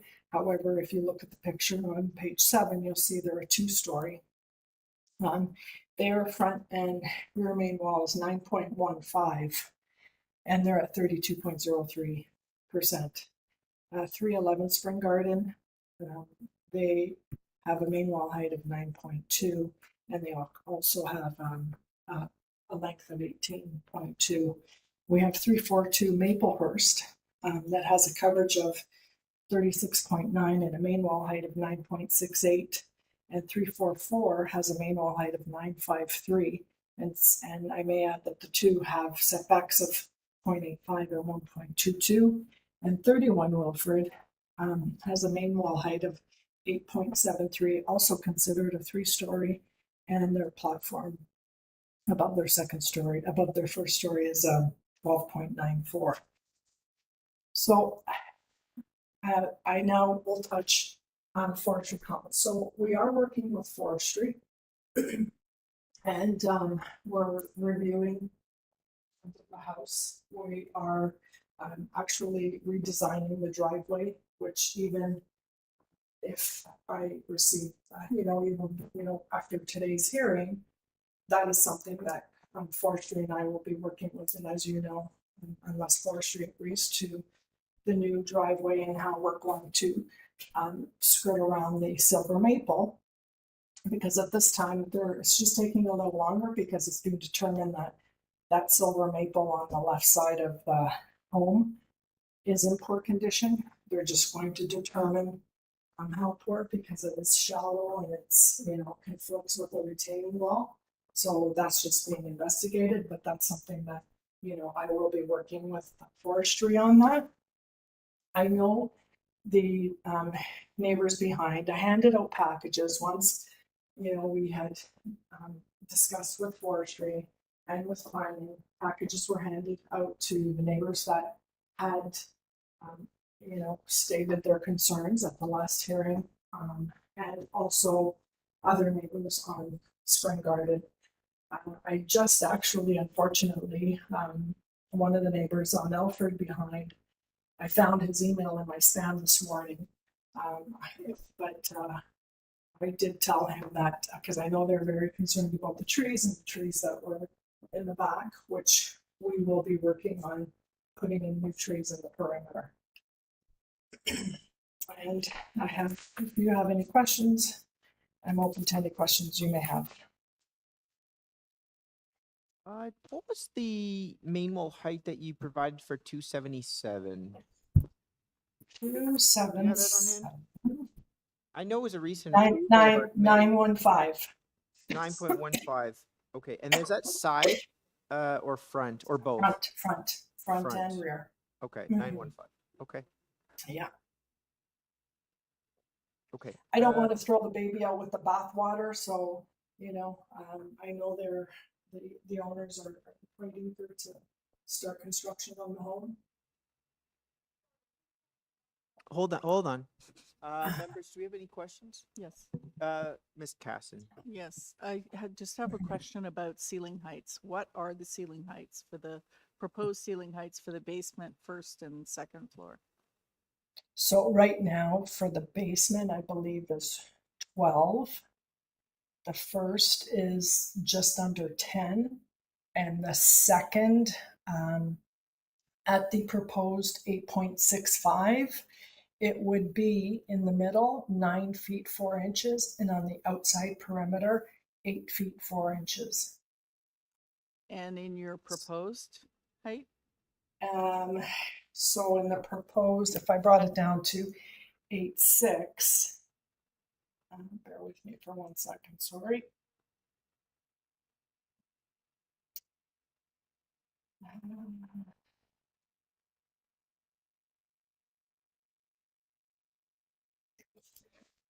Where did I put that?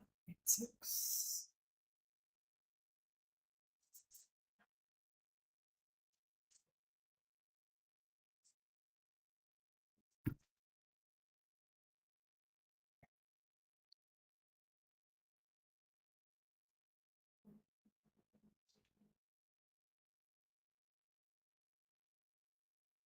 I think you mentioned it when you were talking Point about. 1.6. Sorry? So it's a difference of hold on 1 second, sorry. So it would bring it down to about 8 feet and 9 feet. So 8 feet on the perimeter and 9 feet in the middle. We also have to be careful too with OVC. Sorry, and that was based on what's the wall height? 8.6. 8.6. Yeah, so yeah, 8.65. 8.65 gives us in the middle 9 feet 4 inches, and on the outside perimeter 8 feet 4 inches, whereas 8.6 just slightly just at around 9 and 8. And what was planning asking for in terms of a wall height? They wanted it removed. Oh, altogether. Yeah, and it is what we're proposing, as I just read to you. That was just a sprinkling of some of the main wall heights in the neighborhood, but what we're proposing is very consistent with what is happening in the neighborhood. And for the side, it's just the wraparound, as I circled on my presentation. All right, I will stop there and see if I may have questions later. I have a follow-up to that. So you mentioned the in the existing or the previous drawing set, we had 12, 10, and then 8.65, and then a reduction on the second to 9, and then 8 on the third. Is that No, there is no third. There Well, is the- no third floor. the first and second, 9 and Yeah. 8? Yeah, yeah. Okay, but No, so the second floor.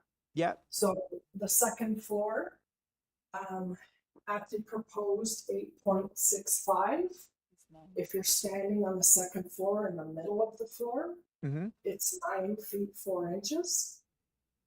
And it slopes quickly. And on the outside perimeter of the second floor would be 8 feet 4 inches. That's at 8.65, but I reduced it to 8.6, and that gives us a 9 and 8. I'm trying To to still fit. reconcile the change of the interior floor height based off of a reduction of 0.05 meters, which is less than 2 inches. On the And So you're I, questioning that yeah, it's it's a not question. enough? Because if we have a reduction on the interior floor height, to Ms. Caston's inquiry, we're looking at, a couple inches in some cases. The overall on the variance itself is less than 2 inches. So where's all the extra height? Let me just do my own calculation, just one Okay, second. we'll come back to it. There's some other Yeah. speakers that are here. I'd like to hear from Mhm. first. So, for those that have come in person, who would like to speak first? Please come on down to the podium. Before we get to them, maybe I should ask the applicant, because I'm still confused. I know Ms. Casson asked the questions, but I'm trying to figure out which of these, like staff recommended refusal based on 3 variances, right? And which of those, so maybe just go back, maybe I should just ask the applicant directly rather than my colleagues, like staff recommended refusal based on variance 1, 5, and 7. Is that right? No, What- just number 2. Number 2? What did I, oh, that's the older one. I think.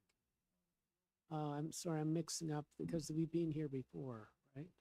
Okay, so it's just variance number 2. And Yes. and you asked for this question, but staff just, did staff want just the, like, no change at all? And so staff wanted no change on variance number 2, and the applicant is now where on variance number 2? What's the number? Well, to 8.6. clarify, staff were recommending refusal Refusal? of variance number 2. So they would like them to come into compliance with the bylaw. The modification that we received was from 8.65 to 8.60. Okay, So so it's it- 0.05 meter reduction, which is just under 2 inches. 2 inches. And we started at 8.87. So we started at 8.87. What is staff? Right. Well, and now you're down to 8.60, So- and staff want 7.5. 7.5. Mhm. And Yeah. if I heard correctly, the rationale from the applicant was, this is what other people got, so we're down to what other people. Okay, we're going to Well, come with back us. to that when we come back to Ms. Evangelista. I'm curious to hear from our other speaker. Welcome. Thank you. Your name and address, please. Peter Zanatakis. I'm at 197 Alfred Avenue. Okay, so I just want to understand where you are in relation to the subject property. You are one of the neighbors, I presume, at the rear. I'm at the rear adjacent. Yeah. The northeast corner. Okay, so the corner of your property abuts. Correct. This. Okay, very good. Correct. Okay, please continue. Yeah, thank you. So I'm here representing an additional 7 neighbors that we put in our submission. This was deferred in August, and at that time, there was, again, significant opposition to the significant variances that we had. And at that time, it was recommended upon deferral that the neighbor, the owner of the property, actually reach out to the neighbors to discuss some of those concerns. We had no conversations with the owner. Ms. Evangelista had submitted a letter to the neighbors with additional plans and details dated May 30th, but hand-delivered on June the 8th. We responded 2 days later saying we're going to continue to oppose these significant variances. So we have concerns with respect to 3 of the major variances. One is with respect to the maximum permitted height of the exterior side walls. The original 2025 proposal was at 18% variance at 1.375. It had gone down to 1.15, and that's still 15%, notwithstanding the minor changes that were just suggested right now. So we have major objections to that variance. The other major variance was with respect to the permitted height of the exterior front and rear main walls. Again, this was not changed at all in the current plan, notwithstanding any minor variance that was just presented a few minutes ago. The other major variance is, according to your own city planners, it's a 3-story property. And we can't possibly see how this committee can see that that is an acceptable variance. I understand the rationale of showing other homes in the area, but none of those homes are really close to the homes that we own. And that doesn't also take into consideration the lot size, because this house that's being built now is going to be towering above our homes. And I think that is the main variances. In addition, the maximum permitted area for each platform is only 4 meters and 4 meters squared. They're proposing 7.15 meters. So not only are you having a higher building, but you're having higher decks, higher platforms encroaching on our property and our site.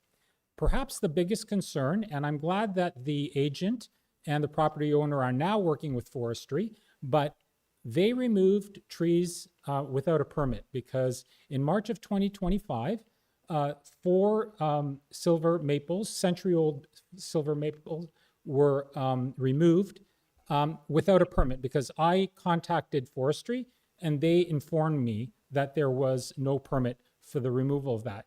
And it's our suspicion that without the removal of those trees, this building could not be built the way that they want it built. So not only did the trees disappear, our privacy disappeared, now we're being asked to accept a property that is well beyond what is acceptable. I don't know what this committee approves or sees as acceptable variances. I can tell you from the neighbors that are here and from the neighbors that signed the letter, none of these are really acceptable variances. And in you know, I think the issues that we have are that, first of all, the neighbor did not reach out to us. He did not indicate any sort of interest in, you know, really making any modifications to the original plan. There wasn't sort of a discussion that occurred. We had significant opposition at that time. We continue to have significant opposition this time. But it's also the approach and the respect for the neighborhood and the respect for the neighbors, right? Removing trees unlawfully for us is unacceptable. Then going and trying to get an application in for a home that is well beyond the variances to us is unacceptable, and it's disrespectful. So for these reasons, we adamantly oppose these main variances. All right, thank you. Can staff please pull up the survey in our package? I have a question about, I'm going to ask Ms. Evangelista about these trees, but do the trees show up on the survey document? Are they there? I wouldn't expect them to be on the site plan, but the trees that you say were removed, I'm just curious to know if they're marked on our survey. I can't answer that question. Okay. I just, in my submission, there's an additional submission, my original letter, that has evidence of the trees being cut, the agency that cut the trees down, and I have emails from your forestry department saying that there was no permit to remove the trees. Yeah, I do see those. I do see your submission, those photos there. Okay.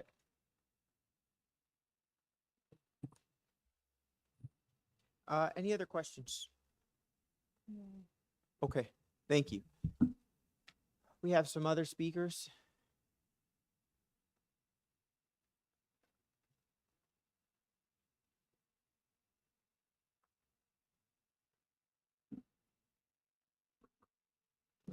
Good afternoon, Chair. Good afternoon, members of the committee, and also good afternoon to those neighbors who are listening to this online. My name is Patsy Wong. I am from 193 Alfred Avenue. At the same time, I'm also representing my neighbor at 195 Alfred Avenue. The Chow family sends their regrets. They really wanted to come, but unfortunately, they had a conflict of appointment that they cannot attend. So committee members, I'm here again. I spoke in August to this committee with respect to our strong objection to the application. So the main objection, I think Peter already explained it really clearly, is like the concern about the 3-story high building that is building in the neighborhood. Members, I just want to give you a quick overview of like how our neighborhood look like. So it is like a very peaceful, beautiful neighborhood with a lot of 100-year-old trees coexist with well-maintained houses proportional to the lot. And most of us here today, we grew our family there. Like, you know, I've been here 20 years, and also give you some background that our area hit it really hard in 2013 when the ice storm came. A lot of beautiful trees came down. It was so heartbreaking for a lot of us because it took so long for the trees to grow. When we observed 4 beautiful 100-year-old trees got took down to accommodate for this new establishment, you can imagine how we all felt. So that's why we came again. We came last year to tell the members how we feel about that. It is not only a property, we look at it, it's like a community that we raise our family, we enjoy our lives. And Ms. Avalanche, sorry, I forgot how's the name of the agent, sorry about that, Ms. Linda E. She did come to hand drop the letter to us last Monday at 2:30. I was working from home. I saw the lady come in and drop the letter to us. But unfortunately, you know, we didn't get a chance to speak with her. I wish I could tell her what the neighborhood should look like and how this house is so inappropriate for the neighborhood, but I didn't get a chance to do so. The other thing I would like to tell you is that, you know, when we saw that building, we don't see this as a house. It's actually is a building. It's a 3-story high building. We just do not see how it will fit with our neighborhood, with the beautiful trees proportional to the size of the house, and you know, and also the look of it. Also, I agree with what Peter was just saying, that the examples that Ms. E brought up, they were not all close to our properties, our area in here. I wish Ms. E was able to pull up some good examples of how other developers were compliant with the rules.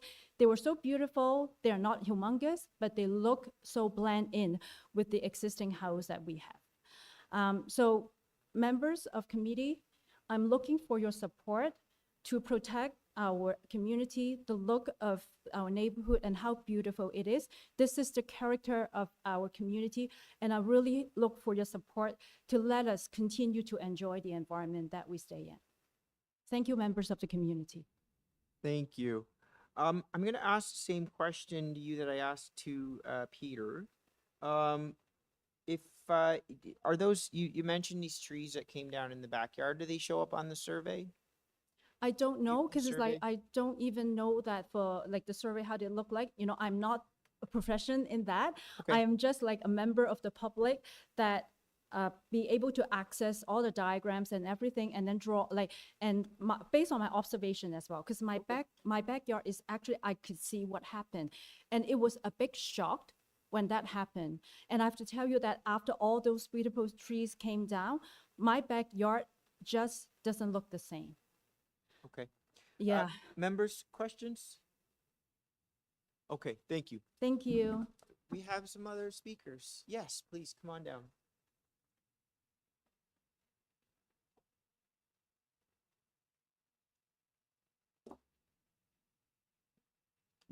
Good afternoon, everyone. My name is Catherine Dan, and I'm the owner of 303 Spring Garden Avenue. So I'm on the other side of the street. And I'm here to save everybody's time. I'm here to speak on behalf of my neighbor, who is the owner of 314 Spring Garden Avenue and also 304 Spring Garden Avenue. I'm here to show my strong objection to the variances of this application for the same reason that Patsy and Peter has already outlined. But I'm very emotional today because the East Willowdale neighborhood is a beautiful neighborhood with good size lot, because typical lot in this neighborhood is a 50, 120. So in today's world, this is already considered a very big lot. And I live in a house that built in 1998. And I don't think my area coverage is a 30%, but it's still a very spacious house that can accommodate myself and my two kids, me, my husband, my two kids, and sometimes my parents come to live with us, like, periodically. So I don't know, what is the proper reason for my neighbor to build a house that need to exceed 30% coverage of a 50, 120% lot? So that's my number one question. My number two question is, so if you come to the East Willowdale neighborhood, we have beautiful urban forestry. All the houses are well situated in this, urban forestry environment, and also very proportional. So if you build a house that have variances, exceeding the coverage, the height of the platform, it's like a monster coming into a peaceful neighborhood. It does not fit into this neighborhood. And I understand the agent has to provide perhaps 4 or 5 examples where, the houses are a little bit high, a little bit taller, a little bit bigger. But I just searched AI. We have about 3,000 two-story houses within Willowdale, and that they are very well proportional. So if you give 4 or 5 exceptional buildings, it does not represent this neighborhood. It does not represent the culture. So I know that, all the gentlemen, ladies are sitting on this in this panel. You are very, very experienced city planner, right? And I'm here, I'm very emotional. I really ask you to protect our neighborhood, and also to protect the culture, the value of this neighborhood, and to please just do not approve those variances. And that's all I need to talk today. Thank you. Thank you. I got a question. Question. Oh, hang on there. So Question I- from my we got a colleague, my Mr. Schwartz. My question's about the trees. So I think you're the third. You know what? person. Talking about the trees, I have a little story to Well, share. Before you get to Let little him ask the story. question. before Okay, you sure. I just my question's really more specific, because I've heard 3 people say that this applicant illegally cut down trees. Did anybody complain to the city about that before? And what has the city done about because we're not the bylaw enforcement committee, right? Yeah, It- I it- did. it's- I what personally made a happened? phone call because I couldn't see the trees, but I have, Alex, because he witnessed the trees, so that- we talked what about did it. what did the city do about it? Did you complain to somebody? They just said, we'll make a note of it. That was it? Yeah, Nothing. Okay. All right. yeah. So I have 2 little story to talk about the trees if we talk about. So I have a I magnolia didn't tree. ask about stories. We get. We're I don't want you. I know you're very emotional and concerned about this, but I don't want you to get more so by telling stories about trees. Trees, we all love trees. Absolutely. Okay. Thank So you. I don't think you need to tell No, us. no, I you know what? Thank you again for get the clarifications. Okay. All right. Schwartz, any more? Mr. Schwartz? Okay, thank you. No more questions? Okay. We have any other speakers in person?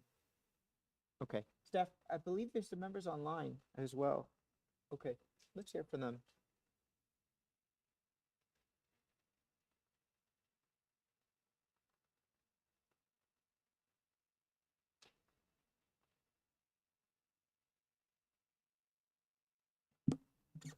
Through you, Mr. Chair, Fari Rockforus has been unmuted.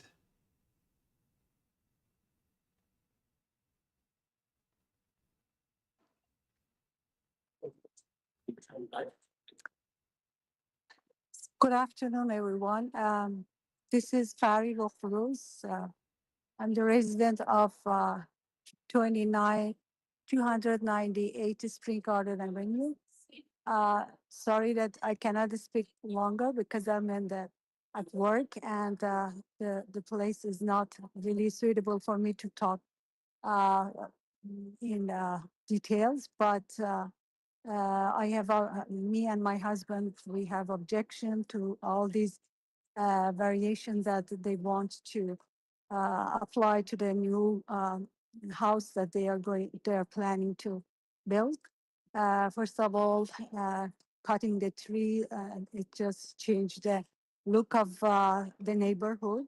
And also when it is, they are building a house that is higher than the other houses and is not gonna blend to the neighborhood and it's not suitable and actually we have objections. So I want to thank everyone to look into to this and the committee. And I would like to thank them for the support that they are going to provide to the neighborhood and us. It's just really broke our heart when we witnessed that they cut the trees and it's from 298 when we look to the east side of the neighbors, we could see all through the backyards, but the protection that we had and also the look of it and the view is now it's just so different. And of course, nobody wants to see all those high buildings. Let's say it's not a building, but it's higher than the other ones in the neighborhood. And when you don't like when you come out to the backyard to have some like private parties or something, it's just all ruined. And we don't want to really witness this kind of stuff that is happening in our neighborhood. Basically, we lost our privacy in our backyard by cutting all those trees. And unfortunately, the neighbor that we had on 300, he passed away and they sold the house and the new buyers, they had no idea how it looked like. And I'm sure that they never objected to this kind of things. So let's make all these things that's short. Just I really want to thank everyone for listening to our objections and our concerns. Thank you. Okay, thank you. Again, thank you. Questions? Bye. No more questions. I'm just No, listening. for and my I members, you're appreciate- done. We Yeah. thank you. Yeah. Thank you. I thank you. appreciate. Thank you very Yeah. much for this submission. I was just asking members if they have any questions for you. Okay, thank All you. right, thank you. We have some other. We're done. Okay. At this time, let's go back to Ms. Evangelista. Provide her an opportunity to respond to some of the concerns that were raised by neighbors that we've heard from today. Okay, let me address the trees. From what I understand, yes, trees were removed. As you even see, the letters that forestry provided, they don't make any mention nor do they have any concerns of the trees that were removed because the trees, it was in conjunction with the application to committee and the trees were going to be removed for the construction of the home. Forestry, the only thing that forestry and I are working on is the driveway. I understand the neighbors are extremely taken aback by what transpired. Unfortunately, I can't speak to that. All I can speak to is conversations that were had with forestry after the fact. The survey, Mr. Chair, does not show the trees, as you had asked previously. So, moving forward, I know, there are a lot of concerns about that. As you see, I provided you photos of the backyard. You know, all those stand. I just visited the property again. Those are there. There will be additional trees that I have recommended to be planted on the perimeter of the property on both the east and the west side. So that has been recommended, and they are in agreement with that. So let's talk about this, the 3-story variance, because that's throwing everyone off. So this subject property is in an area where it permits a building height of 10 meters and a maximum of 2 stories. Our proposed development complies with the permitted building height. We are providing a height of 10 meters. The relief is solely with respect to the maximum number of stories. So if I'm standing at the street and I'm looking at the house, to me, it presents itself as a 2-story.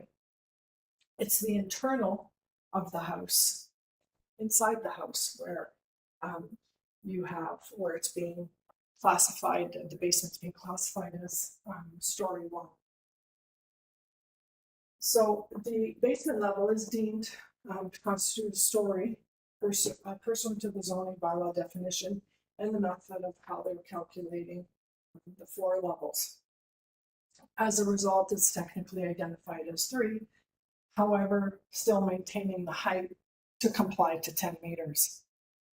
The intent of the maximum story provision is to regulate the scale, the massing, and compatibility of development within established neighborhoods. In this instance, the proposed development satisfies that the intent is the building does not exceed the maximum permitted height and does not introduce additional massing beyond what is contemplated by the zoning framework. The perceived built form from the street and adjacent properties remains consistent with the character and surrounding residential development. A few of them made comments that the pictures that I provided is not even in the neighborhood, but it actually is. I provided photos of homes that are immediate to 302. And as you know, I ran through the numbers, you know, what was proved is actually more than what we are asking for.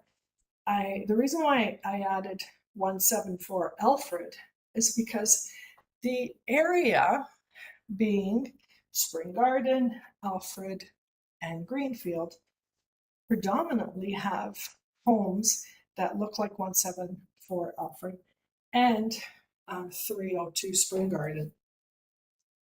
So for what we're proposing, you know, the proposed building has the heights and massing scale appropriate for the site and generally consistent with what's permitted by the zoning for the adjacent property and properties on the same street. The modifications that were made from the 2025 application to the 2026 application is quite a large change. And I submit that with this latest main wall height variance that I've proposed, because a lot of the owners that are in some of the newer builds, right, and you can even, you know, look at 31 Greenfield, that's a main wall height of well over 9 meters, which is just be mindful of the clock. Yeah, so Mr. Chair, members, the proposal as it is in front of you, I respectfully submit that it is, this is a form of intensification that meets the 4 tests, and it is in keeping with the purpose and intent of the OP and the zoning bylaw. And if you have any questions, I'm open to them. Okay, thank you. We have questions. I have a question. Yes, Mr. Margeri. Thank you, Mr. Chair. Ms. Evangelista, in regard with variance 1, the height of side exterior walls, can you clarify if the dormers are triggering the 8.65, because I can see that the roof eave is maintained at 7.62. So I believe those are the dormers that triggering this variance, correct? Yes, so what the zoning examiner has done is he's taken it to, you see the dormer on the east and the west. On the east, I have one, plus I have a wraparound from the front. So that is for that. And then on the west, I have three. So, and also I have the wraparound from the front to the side. Oh, So, okay. but majority of the wall is 7.62. On the side. And it is taken, yeah, So to those wraparounds also contribute to that to variance number 1. right, which is just part of the design articulation of the front elevation. Okay, thanks. I understand. Other questions? Mr. Schwartz? Maybe I'm not going to articulate this as well as my colleague, but my concern is variance number 2. Two, yes. Variance number 2, that's where the staff are recommending refusal of that variance. And I've heard your argument, but if we were to approve this but refuse variance number 2, how would that impact your proposal, and could it go forward with that condition? Through you, Mr. Chair, having a main wall height of 7.5, well, that would constitute a whole new redesign, right? And then what would happen is perhaps the new redesign would have to bring us back to C of A, which I do not want to do to the owners. But it would bring down the height substantially. So you would have, I without doing the calculations, but 8 meters, that's an extra, I'll tell you.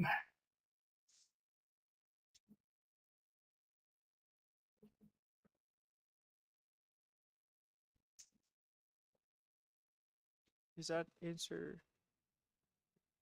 That would be, yeah, so that would be an extra removal of 2 feet. So now in the middle, it would be 7 feet 4 inches.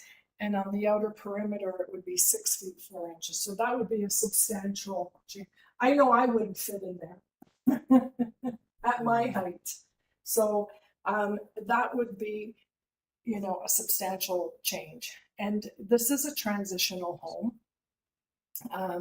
And it is the front and the rear wall. Most of the homes on the side are 7.62. Yeah, so I know you said it meets the And floor there test, are but- there are homes, like 277 down the street. They have a main wall height of 9.15, and 252 has a main wall height of 10.3. And then let's take a look at 311. That has a main wall height of 10. No, sorry, my apologies, 9.2. So we're speaking to the character of the neighborhood because the neighborhood is in transition, right? So speaking to the character of the neighborhood, what we're proposing, and it's not that, it's not the massing of the home in its entirety that we're, creating this main wall height for the sides. It only relates to, the banding, the molding of the articulation from the front and to band over to the sides and to the one dormer on one side and 3 small dormers on the other side. Okay, well, let me just stop you for a moment, so I can, because I know you've raised comparables, right? But the test isn't just the comparables, right? The test is whether this variance on this lot in this design with this impact and this massing meets the 4 tests. And I know you said it does, but staff said effectively it doesn't because they don't support variance number 2, and presumably they would have all the data that you have and the previous consultant would have provided that to them, and they felt that it wasn't appropriate. So we got a report from staff that says variance number 2 is not sufficient, and you haven't, in my mind, answered why on this lot, this variance is necessary, this design, this massing, this impact is necessary for variance number 2 on this lot. It's not just comparables. It's why is it necessary? And I know you say, well, it's nicer for your client, but we heard from residents and from staff saying it's not appropriate. So in my mind, that doesn't meet the 4 test.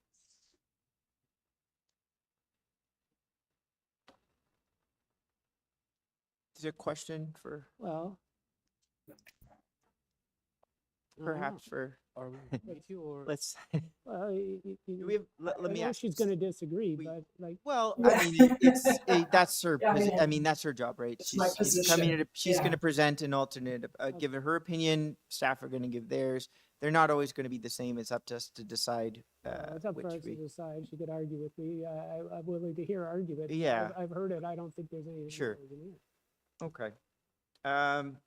If there are no more questions, I think it would be appropriate to take this into committee.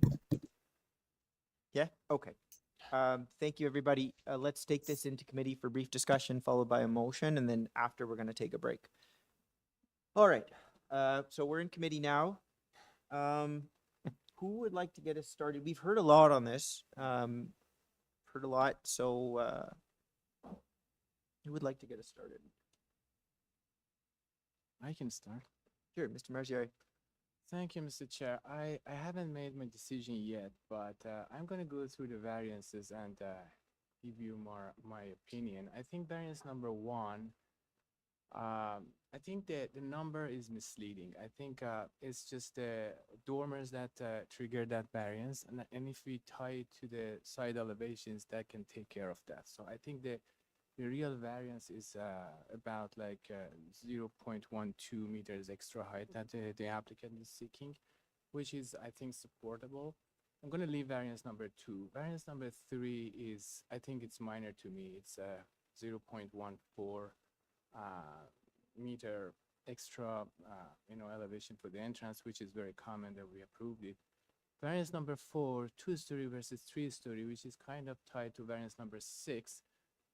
That is causing the rear deck to be considered as a balcony, which is, creating categorizing it as balcony bylaw, which is limited to 4 square meter. I think the building to me is a 2-story. It's not a 3-story, and it's very common variance that we see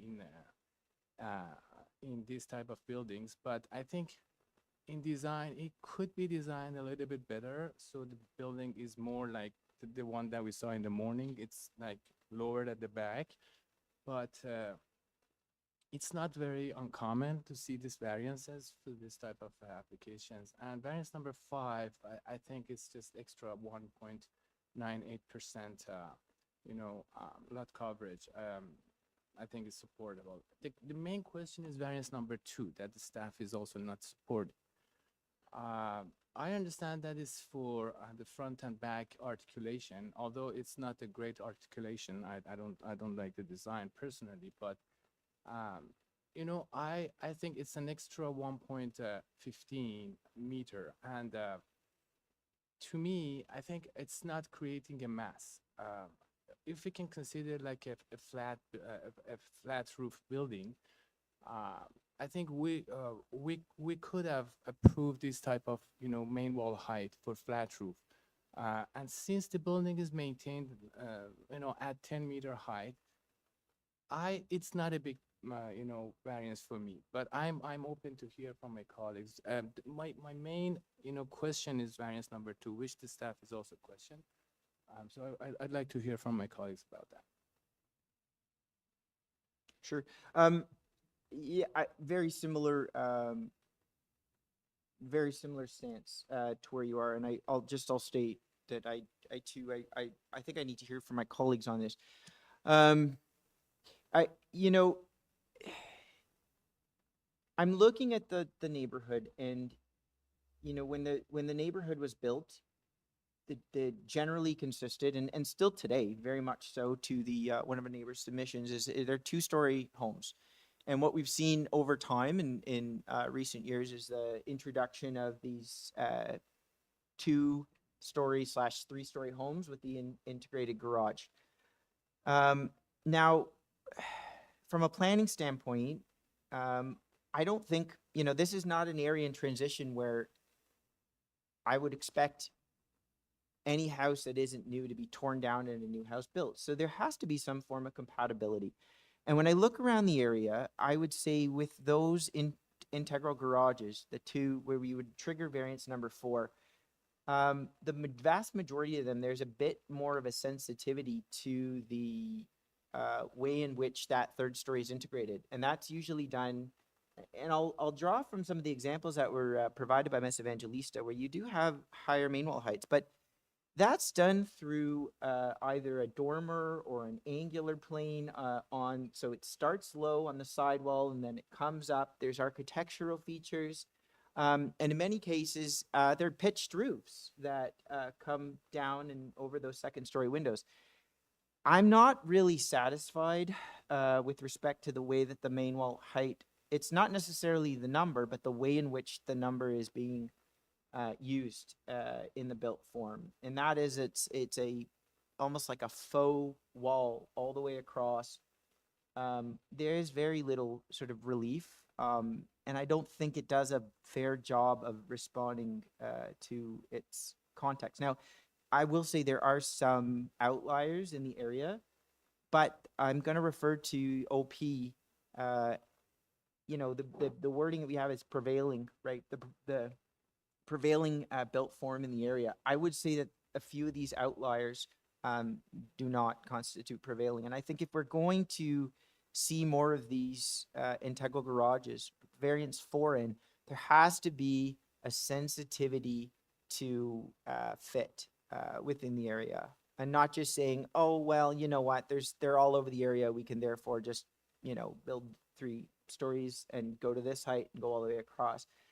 There has to be more work done to create a bit of a sensitivity. So I struggle with variance number 2. To your submission and comments, I'm in support of the other variances. After hearing from my colleague, it's to sage some of the concerns. I have a little bit of concern with variance number 6. Again, it is small, but it's so it's aggressive in the sense that it's a very tall platform. It's right at the side property line. It would certainly require privacy screening. And I think maybe number 6, I also struggle with, because I just think it has to be aware of what we're actually building. If we're going to be, you know, with these integral garages and raising the 1st floor and the entrance and all that, you have to be aware of the consequences that are a result.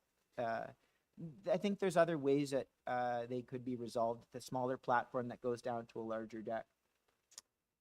So those are my comments. My turn. I would say that I struggle as well with variance 2, particularly I believe the design of this house accentuates the mass. Yes. And unfortunately. Yeah. And I also think it's unfortunate that the applicant wasn't able to come to an agreement with planning, because typically I don't see planning asking for the bylaw standard in a situation like this. They will permit increased height of the side or front and rear main walls. Yeah. And so the fact that they weren't able to come to some sort of agreement, I think is disappointing. And I believe that to me, it indicates an inflexibility of the applicant to try to work with planning to come up with something that planning found more appropriate. The reductions are almost, you would not be able to tell No, the this is- difference. 2 inches, No. or even from that, an additional 4 inches. It's I would agree. And I mean, there's a lot of new houses in the neighborhood, but they're some better than others. some better than others. And they've been designed to minimize the impact of the height, I would say, Yes. in a lot of cases, like the one right across the street. And, you know, it's sort of everything combined. I don't have an issue with the other variances. I think they're fairly minor. relative to the type of new application we're seeing, the new topology with the integral garage. But Yeah. that variance number 2 is just like, it's like bam in your face, that height. Yeah. I'd say even, it's variance number 2 also addresses the rear main wall.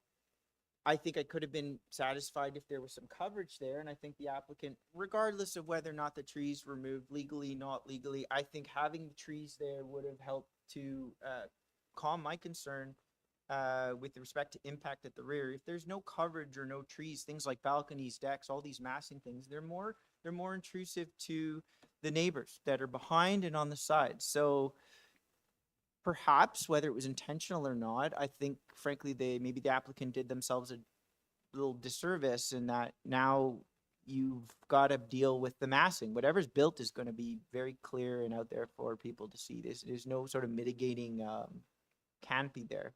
As we've seen some other neighborhoods that have large enough canopies that we've approved some pretty large massings, and you look from the side yard of the immediate neighbor, you can't even tell because of all the trees that are there. So I would say also, yeah, the rear main wall, I would say, given the fact that there's nothing to buffer that, I'm a bit concerned as well.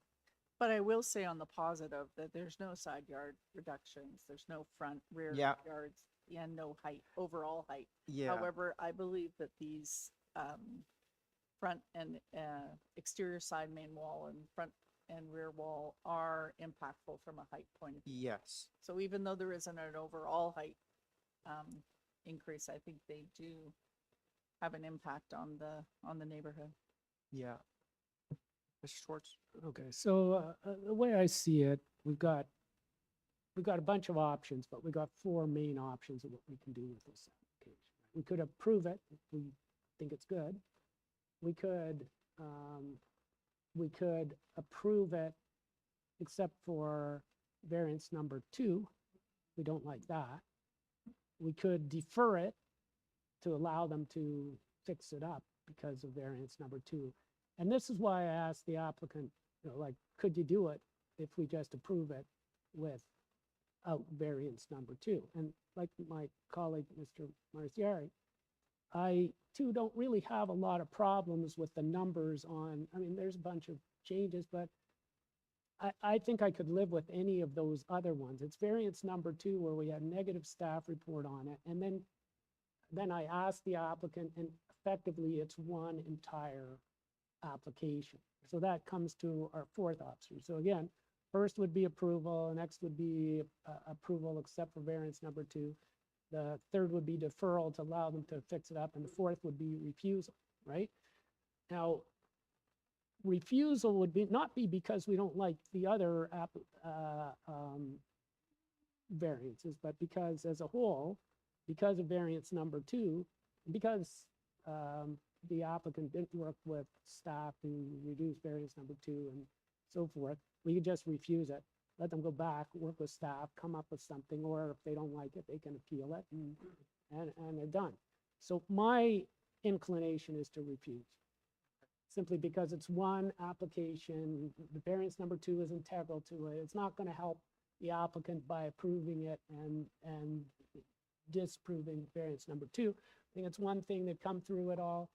I'd refuse. So that would be my inclination, but Okay. go. I just too want to just state for the record, with respect to staff, committee doesn't always agree with staff. I don't think staff always get it right. But they certainly, in the same way that any person opposing or has concerns, it just redirects our attention to just to ensure that, checks and balances are. I agree Right. with that. And that's why my question to the applicant, it might have sounded a bit like cross-examination, but I was trying to give the applicant a chance to sort of disagree with staff, because I didn't come up with the staff report. The staff's put it out there, and I'm just looking at it. You disagree with it, say why you disagree with it. It's not just a question of there's other homes in the neighborhood that have this, be really specific, get in there and say, yeah, this is a great application, this is perfect, and my client needs it for this and this and that. I didn't hear that. If I would have heard that, then, I could consider it. In my view, as a whole, this is not a good application because of variance number 2, and it can't just be cherry picked. So I think they have to probably go back to the drawing board, and so that's why I would refuse it. But Okay. it's up to you. All right, we've had some discussion. I think maybe a motion, see, any members want to make, and we can see where it goes. Bring that motion. I mean, you can I try. don't know, maybe it's aggressive for you all, but I'd bring a motion to refuse. Okay, do I have a seconder for that motion? Mr. Schwartz? But Oh. I would just refuse it on the basis that variance number 2 is integral to the entire application. The application, if we were to approve everything except for variance number 2, it wouldn't be able to proceed. They'd have to come back anyway, so let them come back another day with a full application that addresses variance number 2. And maybe, maybe they'll find some compromise, they'll deal with staff, they'll come up with something that works for their client. But I think that's better than just deferring it. It just gives them options to, bring appeal if they seek to do that. If they think if we're out of line on the refusal, go ahead and appeal it. But I think as a whole, and I think based on my questions to the applicant, you can't really sever variance number 2 from the rest of it. So I think it's just cleaner, easier, and more explicable to just say refuse it. So that's my motion, and my motion is to Okay. refuse on the basis that it's one integrated proposal. It's not provable. It's not, well, it doesn't meet the 4 tests based on what I've heard from planning staff. All right, so we have a motion for Mr. Schwartz for refusal. Do I have a seconder for that motion? Okay, Mr. Schwartz, motion fails. So I'm going to look to Ms. Cass and Mr. Marziari. We have an alternative motion.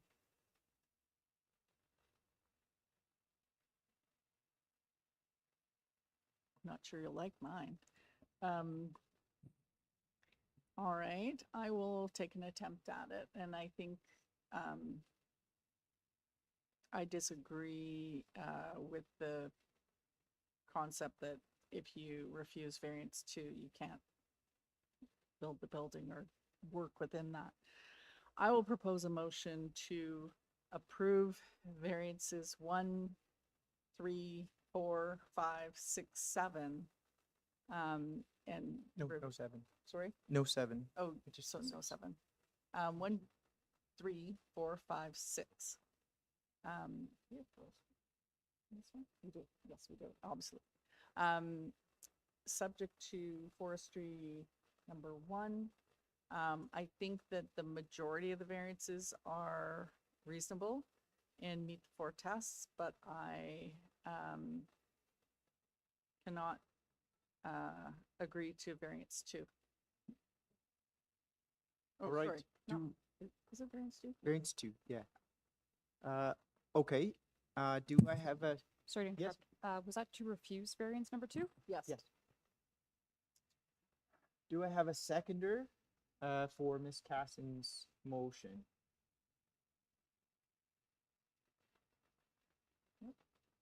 Okay. All right. Okay, We'll put it on the floor because my concern was variance number 2. okay. I felt as a whole that this is not supportable and should be refused. Still think that's cleaner, but as a compromise, I'm willing to second this, see where it goes. Okay, just for everyone's knowledge, in the case that there is a tie, the chair does not vote. So we have, All in favor? okay, so so we have a motion by Ms. Cassin, at second by Mr. Schwartz, all in favor?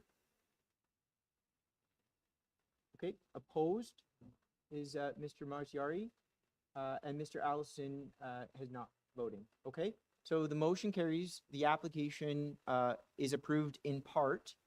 We had no without with forestry condition, with condition. Okay, thank you. The time is 4:34. We definitely need a break at this point. We will resume at 4:40.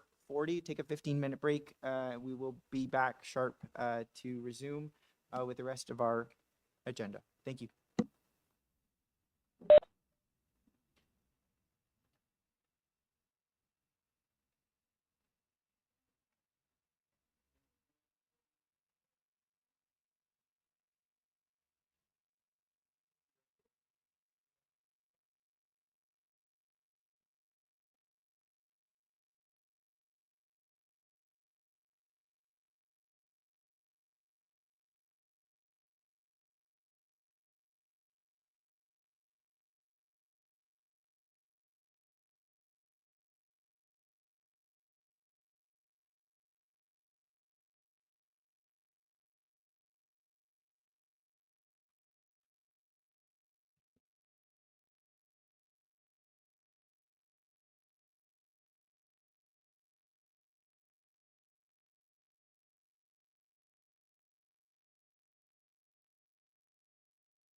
All right.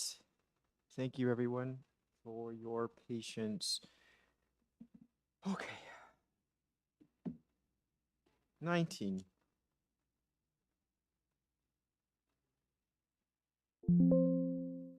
Thank you. We've got all our cameras on, and okay. We have 3 more items left. We're on item number 19, 93 Golfdale Road. Purpose of the application is to alter the existing detached dwelling by constructing a 2-story rear addition. Variances include west side yard setback, building length, driveway width, and FSI. On file letters in support from 5 area residents, in addition to material from the applicant. We have our agent or applicant with us. Yes, my name is John Harkness. I'm the owner of 93 Golfdale. Okay.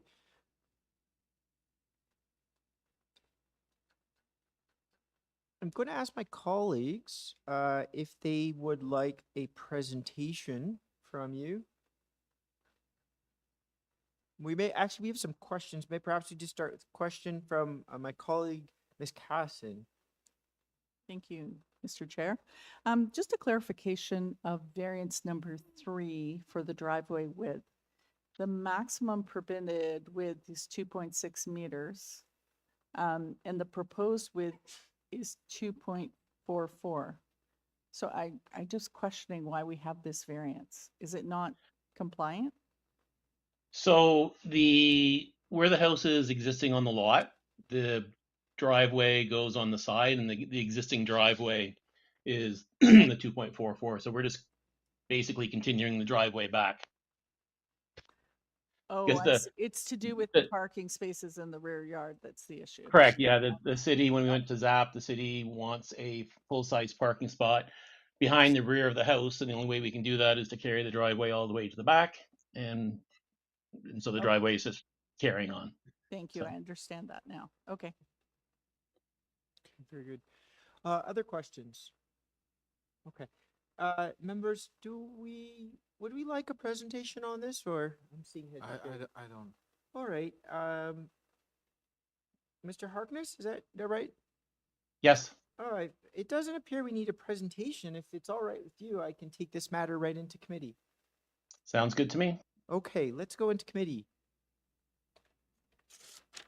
Maybe I'll just start by saying it's always nice to see applications that work with the existing built form, particularly built form of this nature.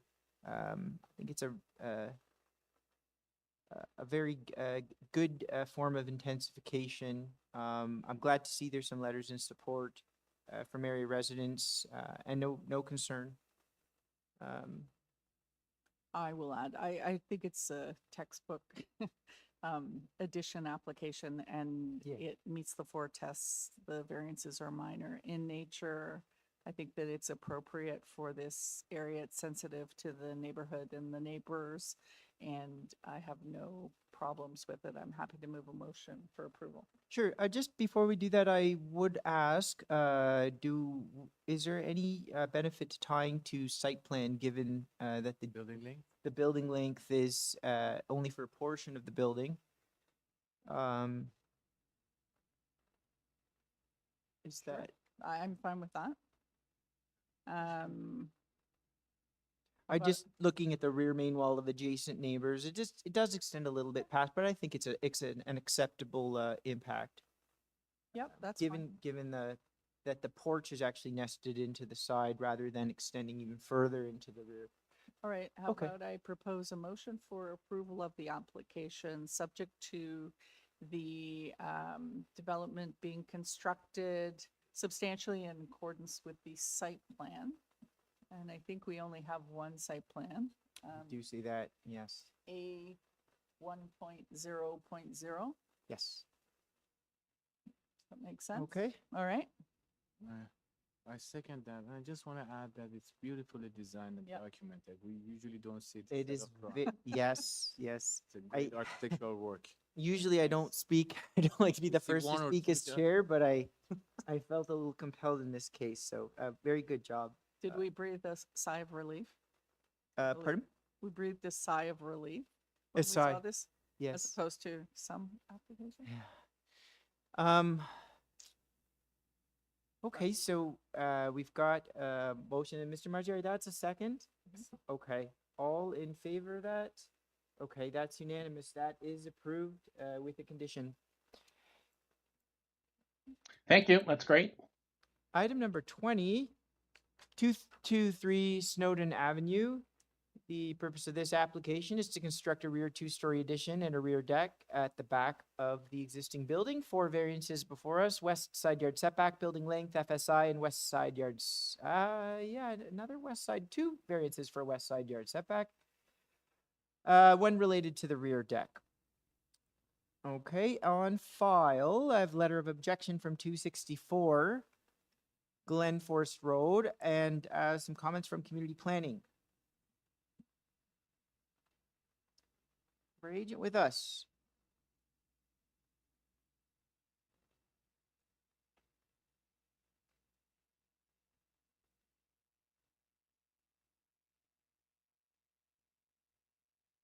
Do we have our agent with us for item number? Through you, Mr. Chair, Oh, there- Morteza Davari has been unmuted. Oh, thank you.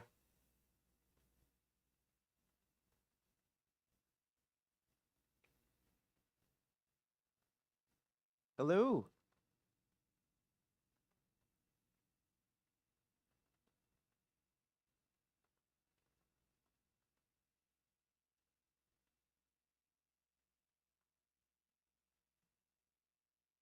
Hello.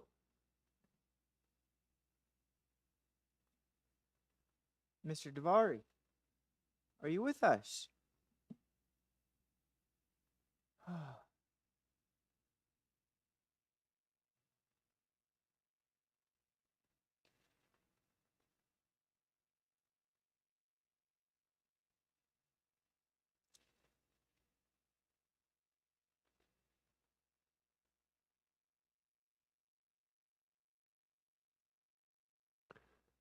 Mr. Davari, if you can hear us, can you unmute yourself, please? Thank you.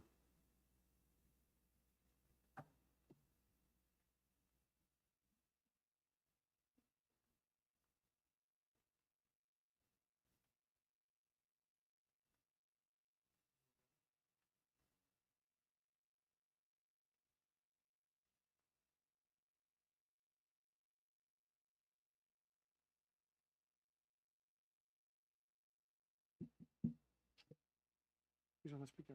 Hello. Hello. We can hear you.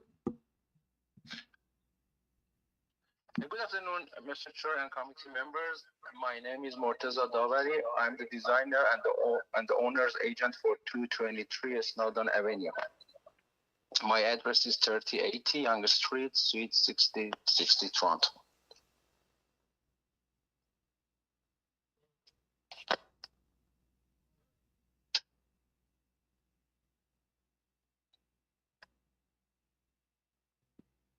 There are some changes. Thank you. Yes, we have some modifications I see on this application. If we pull up the public notice, let's go through it together. Starting with variance number 1.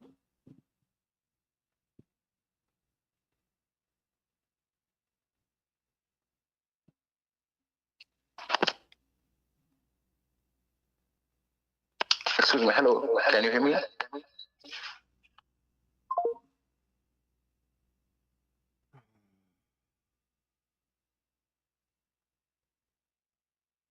Staff, yeah, I was gonna say might we benefit a little bit of time to. Yes, go ahead. Yeah, I'm so sorry. I don't know what's the issue, but I can't. I'm trying to unmute myself, but it says it's not working.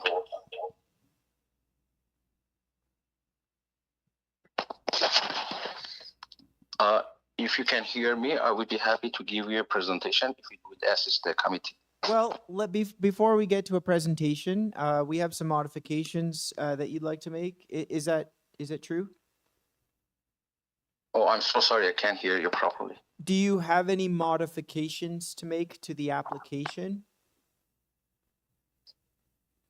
No, I think the supporting material we are we provided all information for the committee of adjustment. And just regarding the items number 2, according to the public notice, has been eliminated according to the planning comments. Okay. And item number 3, regarding the FSI, has been reduced from 0.8 to 0.65. To 0.65 or 0.673? 0.673. Okay. Members, any questions? Do we require presentation?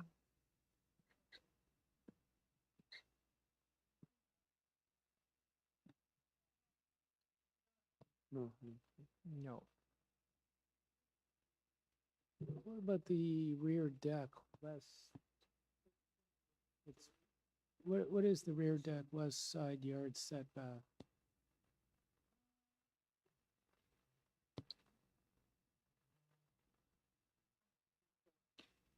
Right. All right, sir. I will ask, are you aware of the letter of objection written by one of your neighbors? As far as I know, and discussed with the owner, we have never received an objection from any neighbor regarding this proposal. Okay, well, your immediate neighbor to the rear on Glen Forest has written a letter of concern. It is part of the public file.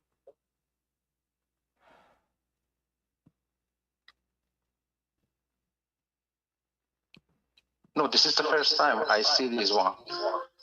As I checked the materials for this application, there wasn't any objection letter from neighbors. Okay. Members?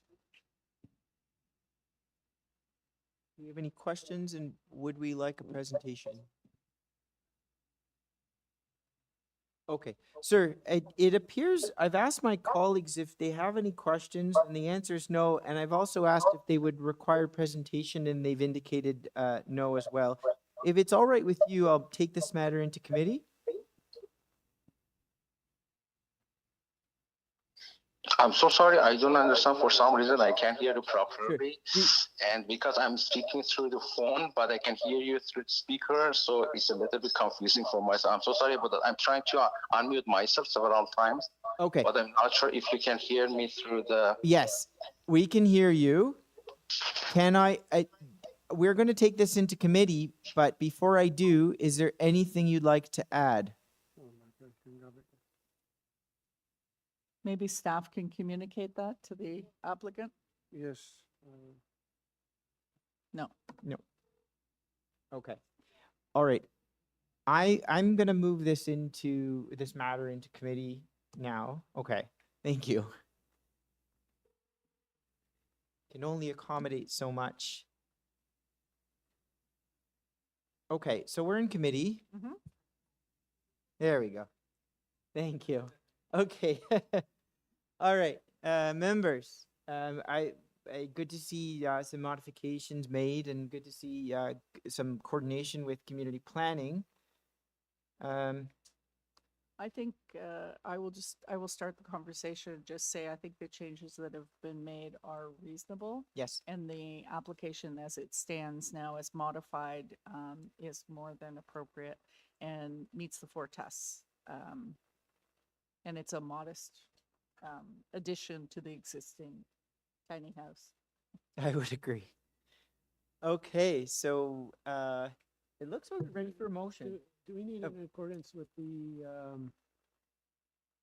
Community planning? revised plans? It's compliant Do we? We're in line with We're the in community planning recommendations.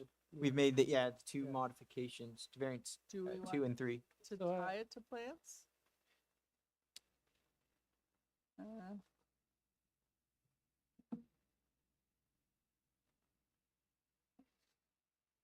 Does the revised plan show that? I think it do. I think it does. Doesn't it? I don't know. Do we think it does? The revised plan reflects the changes? The Do data you that- want to tie it or? I don't, I don't, I don't think you need to tie no, it. I don't think we No, need it's to. The just variance a is- square, Yeah. the back. Yeah, Okay. I don't think there's any benefit to tying it to site plan in this case. There's not like much they can do on this lot. Yeah, I mean, it's also, I'll note that the rear main wall extent is more or less in line with, one of the immediate neighbors, Yeah, you mean the new, the The new- proposed, the proposed. proposed? The proposed, yes, I would yes, agree. yes. Yep. Okay, I'm willing to bring the motion. yes, please, Mr. So Schwartz. I'll move the application be approved as amended, subject to eliminating variance number 2 regarding the maximum building length and to modifying variance number 3 regarding maximum floor space index from 0.8 to 0.673. All right. Okay. Do I have a seconder? Second by Ms. Caston. All in favor? Okay, that's unanimous. The application is approved as modified. All right, last application of the day, item number 21, 554 Glengrove Avenue. The purpose of this application is to alter the existing two-story detached dwelling by constructing a one-story rear addition and porch. This application is asking for 3 variances: lot coverage, building length, and building depth. On file, I have correspondence with community planning and multiple form letters in support. We have our agent or applicant with us. Yes, good afternoon. I'm Drew Laszlo, agent for the owner. My address is 3405 Bathurst Street, Toronto. Welcome back, Mr. Laszlo. Thank you. I will ask my colleagues if they would like a presentation from you. I don't need one, but I just wanted, is the applicant okay with the planning staff recommendation? Yes, of course I am. I don't need a report. I don't need a. All right. Okay, Mr. Laszlo, it looks like we can go right to committee. Is there anything else you'd like to add before I do? No, I think the application is relatively minor. Thank you. Thank you, Mr. Laszlo. All right, we're in committee now. Yes, Mr. Marziari? Thank you, Mr. Chair. I'd be happy to forward a motion to approve this application subject to planning condition of variance number 2 and 3 in regard with building length and depth to be developed substantially in accordance with the east elevation plan drawing submitted and attached to the report. All right, do I have a seconder by Mr. Schwartz? All in favor? Okay, that is unanimous. Thank you. The time is 5:07. Can I get a motion to, yes, to end the hearing? Yes, Ms. Casson. Seconded by Mr. Schwartz. All in favor? Okay, thank you, everybody. That concludes our hearing. Thank you, members. Thank you, staff, very much for all the preparation work that you've done to get us here. And have a good evening. There is a game on tonight. For those still listening, go Team Canada. All right.